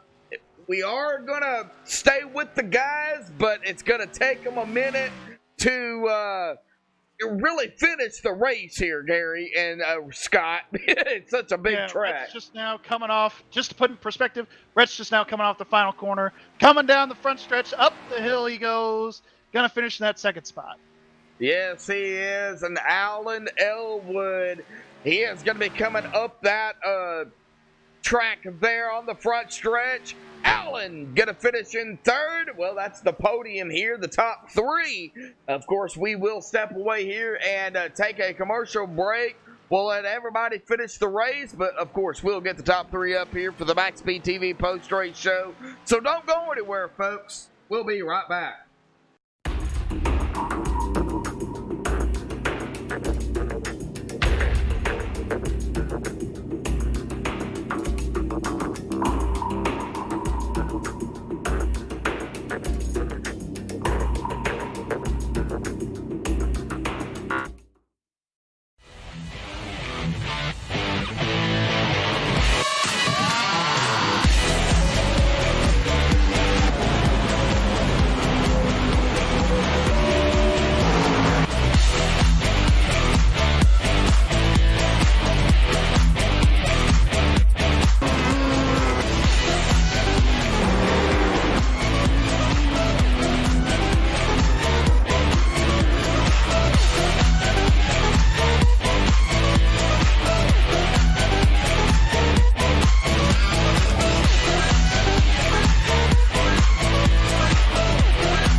Alrighty, folks, back live here on MaxSpeedTV. We have caught up, of course, with our top three here at Road America. We will start here with Alan Elwood in third. Alan Elwood, buddy man, road course action here tonight to get things started yet again for Extreme Motorsports. Man, talk about the number 5, a bruising machine, because it looks like you had to deal with some damage there, but you managed to finish in third, man. Talk about it. Yeah, I was super agitated at the beginning of the race. I think that kind of helped fuel me a little bit. I was 2 corners away from finishing my qualifying lap, and since they have the no burnout thing turned on extreme, it black flagged me randomly through a corner, so that killed my qualifying lap. Oh, And at that point, then I was already relegated to 20 something, and then going down into turn 3 on the first lap, my CPU decided to overload in the game, which caused me to have a connection issue there momentarily. And I don't know if I happened to run somebody over, everybody was blinking out, and I just kind of pulled off to the side. So I was in like 30th or something. At that point, then once it cleared up, I was like, okay, hopefully that doesn't happen again. I can't worry about it, and just drive my ass off to get to the front. And I, I I've never been so happy for a third place finish. But I was really close to getting second. I was reeling in pretty quick, and a lap car through the bend on the backstretch decided they didn't want to give way and caused me to run off the track with like 8 to go. And at that point, I pretty much just had to hold on and hope that I was able to hold GT behind me, and I did. And he raced me clean. We had a great battle at the end, but yeah, like I said, I've never been more happy for a third, really. well, you got third place here tonight. You can't complain. Going to help you in the points. Coming into tonight third, 153 points, 5 points behind Cameron Hearn, who is going to be our winner here tonight. But, hey, you finish in third. Your teammate, winning the race. You can't really complain. 2 of 3 up here in podium. Yeah, I mean, I guess the only thing I could complain about was just like, I wish I was there trying to battle Cameron. Him and I were pretty close speed-wise, and I think if him and I were out front, we could have played it cool for most of the race and then tried to battle it out at the end. But, he drove his butt off as well, saved tires, and was able to pull away from the field. So I knew catching him wasn't going to be realistic. But when I saw I was reeling red, and I was like, okay, maybe I can somehow get second place out of all this. And it wasn't meant to be, but like I said, I'll take third and move on and wish we had more road courses. I love this. You're one of the few, because I don't like road courses. So anyway, we go back to oval racing next week. We'll go ahead and drop the road thing. But we go to Chicagoland for round number 6 here for the Xfinity, Rick Bell's Xfinity Series, man. Back to oval racing, left turns. What's your mindset going from a road course to start things back to oval? Yeah, going back to ovals kind of takes out a lot of the unknowns with this road course stuff. Between how the setup's going to handle and how people race. A lot of people aren't accustomed to racing on road courses, so they struggle with either just running off track or coming back on the track, where they shouldn't, stuff like that. And in oval racing, you really don't have to worry about that too much. So going back to our strong suit, which is mile and a half, which is the majority of the schedule, and I think we got a great shot at winning the race from one of our guys, and we're looking forward to it. Well, are you going to be racing tomorrow night in the Cup back here at Road America? Indeed. All right. Well, we'll of course see you again tomorrow night. But any final thoughts, shout outs you want to give before you go celebrate that third place finish here this evening? Yeah, I just want to thank Rick Bell for sponsoring the series and giving us a chance to race, and Extreme, everybody, for putting the road course. I know you hate them, but putting the road course on the schedule, I don't like them. Giving us something different. It's fun. Well, don't get me wrong, it's different, but I don't like them. To each his own, right? But yeah, just you guys up here in the booth, appreciate you calling the races and doing what you do. Everybody at VRA, Scott did not have a good night, plain and simple, but you're going to have those, and I'm sure he'll bounce back next week. But everybody at VRA, congrats Cameron on the win. Like I said, he did a hell of a job tonight, saving tires and staying up front. And then, we got to thank the fans out there for watching and appreciate them doing everything that they do, every week supporting us. So it makes it worthwhile to come out here and put on the show. Yes, it does, man. Well, Alan, congratulations again. Third place here tonight. We'll see you next week. Well, we'll see you tomorrow night, but of course, we'll see you next week for the Xfinity Series at it. Mile and a half of Chicagoland, buddy. Go celebrate. You got it, gentlemen. You guys have a good night. You too. All right, well, that is going to bring us to our second place finisher here tonight, and I believe Gary Wells has caught up with that Northern Capital 55 of Rhett Nichols. Yeah, caught up here with Rhett Nichols down here on pit road getting his decals inspected. Rhett, solid night. Definitely not the start you wanted for sure by going through turn one like you did there, lap one, turn one from the pole. But good recovery up to second tonight. Just talk about your race. How was it? Yeah, I was surprised by getting the pole, but really happy about it. And then turn one, I'm looking in my mirror. Don't know why. I had a good lead going into turn one, and then I looked down and I had missed my braking point. So at that point, I was just keep it out of the wall. Barely clipped the tire barrier, but that's okay.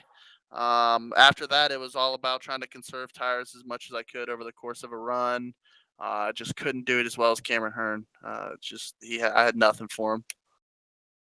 Yeah, absolutely. Well, good, solid run. This is your best run of the season, I do believe, especially coming out of a 2-week break like this. But, you had a very good recovery here tonight. But next week, we go to Chicagoland, back to the mile and a half. So just kind of what's your thoughts on Chicagoland? It's a racetrack. That'll be the best thing I have to say. No, it's gonna be a mile and a half. So just making sure we keep the car under us, keep it out of trouble, and making sure we just get a good finish and keep consistent finishes to get to the playoffs. Yeah, absolutely, for sure. Well, Josh, you got anything to add before we let him go into his thoughts and shout outs and thank yous and all that stuff? I just got to say, after the recovery in lap one there, Rhett, coming into turn one, man, that and finishing second, that was awesome, buddy. You deserve second place here for sure after tonight. I was sweating, man. I had to work for once on a road course. All right, Gary, go ahead, bud. Well, for sure. Any any thank yous you want to give as we let you go? Absolutely. I always got a long list of them here. I got to thank Northern Capital, East, and the Curtis Vollmer for giving me a chance here. Samson Motorsports, Chris's Sports Car, and I think that's it. I always got to thank my family and my girlfriend, of course. Couldn't do it without them. But yeah, good night, and gonna go party for the night and celebrate second place. All right. Well, thanks for participating tonight. Are you going to be racing tomorrow night? Is it going to be one of your development races? I sure hope so. I've been practicing a lot. All right. Well, hopefully we'll see you tomorrow night and get you in here. And who knows? Maybe we'll see you on the podium again tomorrow. You have a good one. Thank you. You all too.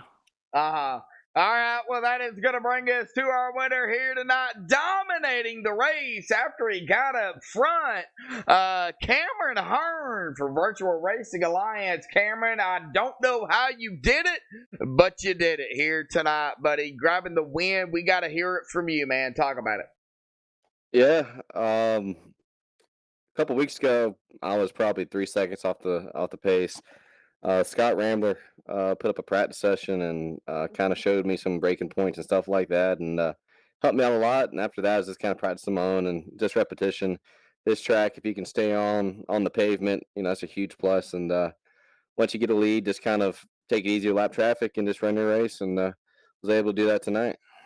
Well, you managed to do it. Now we have Scott up here in the booth with us here tonight, so that the practice that the drivers and of course some of the admins that do put up does help. Well, what was the biggest difficulty? My main question is the biggest difficulty here tonight. Saving your tires but not locking up the brakes. You can turn some fast laps, but you really kill your tires in the process, and that's what I try to basically pace myself.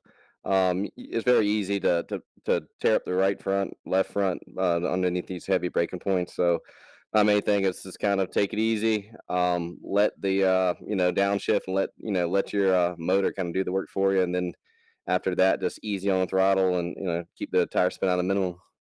Well, yeah, exactly. Well, if you pass everything, contingency decals and, the post-race inspection, of course, I believe you will probably move up into that spot that you lost, back up into the point standings, into the top spot. But that doesn't mean anything. We go from, tonight, a road course, to Chicagoland, back to a 1.5-mile oval.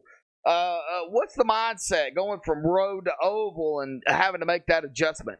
Yeah, totally different. This is a nice little change of pace. Going into the season, I was like a road course. Like, nah, I'm not a fan. Chicago, looking forward to it. I feel like all of our teammates were gonna be fast there. Just staying out of trouble, staying up front, and that's the game plan, and being there for contention at the end. All righty, Cameron. Well, congratulations on the victory here tonight for round 5 of the RB Custom Rigs Xfinity Series. Any final thoughts, shout outs you want to give before you go celebrate and get ready? Are you going to be racing tomorrow night? Oh yeah, I'll be racing, and hopefully I can keep the momentum. Car hunt is totally different, so it'll be a whole different driving style. So I gotta, kind of forget how you drive this car, and focus on the Cup car, which has a lot more downforce, and this is a totally different driving experience. But I want to thank MaxSpeedTV, Extreme Motorsports 99, all the other drivers who show up week in and week out. All my teammates. Alan was fast. He had some issues with his qualifying lap. Scott had some issues tonight. But look forward to regrouping tomorrow night and having a strong finish. Bruzy on the car. Glad to bring another win for them.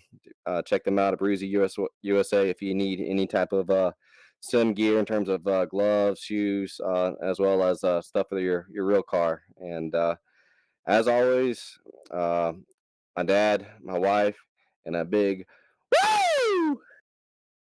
All right, Cameron, congratulations on the victory here tonight. We'll see you tomorrow night. We'll definitely see you next week at Chicagoland. I appreciate it. Thank you. All righty, Gary. Well, that's going to do it for the road course here tonight. Road America. Let's get down here to the unofficial results, pending any admin stuff they have to do. Cameron Hearn going to grab the win here tonight for round 5. Rhett Nichols going to be in second. Alan Elwood in third, GT fourth. Nicholas Roman fifth. Willie Nelson sixth. Alexander Brown, my pick. He is going to grab a top 10 into seventh. Logan Kais falling back to eighth, but a solid finish, Gary, for Logan, grabbing a top 10 with the damage and the mishaps that had happened. Man, that awesome run by him. Michael Mueller in ninth, and Austin Hill going to round out the top 10. Good strong run there for Austin Hill in that 10th position. 11th place is going to be Michael Thwaites. 12th is going to be Cale Gale. 13th is going to be Hunter McDaniel. 14th is going to be Ed Morris. 15th is going to be Bryce Sinisek. Rounding out the lead lap, and 16th is going to be Garrett Heath. 17th place, Darren Bruce. 18th is going to be Mike Franklin. 19th, Jarrett Lipstruer. 20th place is going to be Zach Willard. 21st is Scott McClendon. 22nd is going to be Shad Curran. 23rd is going to be Casey Duncan. 24th, Paul Irvin. 25th is going to be Danny Ware. 26th is going to be Nick Hunt. 27th is going to be Gary May. 28th is going to be David Elliott. 29th is going to be Chris Seidenfaden. And rounding out the top 30 is going to be Brandon Fries. All right, rounding out the field here tonight, Danny Rogers, 31st. William E. Moore, 32nd. Michael Ekins Jr., 33rd.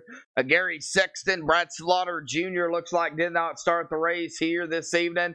But congratulations going to go to our winner here tonight, Cameron Hearn. Gary, thank you again every week for joining us here on MaxSpeedTV and for the Rick Bell's Custom Xfinity Series for Extreme Motorsports and 99.com, bud. Yeah, it's always a pleasure here. I know Rick Bell, he puts some good investment into you and getting this season going for us, and I appreciate him sponsoring the series here, and of course Rick Donathan for making all this possible, owning the league, and of course our admins every week. I will shout them out for you. It is of course Jacob Lee, Calvin Herring, and Brent Cool in the admin tower every week calling the races. So another good race, on to Chicagoland next week, so that'll be fun. Yeah, back to a 1.5-mile oval action next week for the Xfinity Series. But tomorrow night, the Rick Motec Cup Series. We're going to be back at it here tomorrow night for, well, you guessed it, folks, Road America. So we're going to have a double Road America take. But until then, folks, thank you all so much for tuning in. Until tomorrow night, folks, stay safe and have a good night.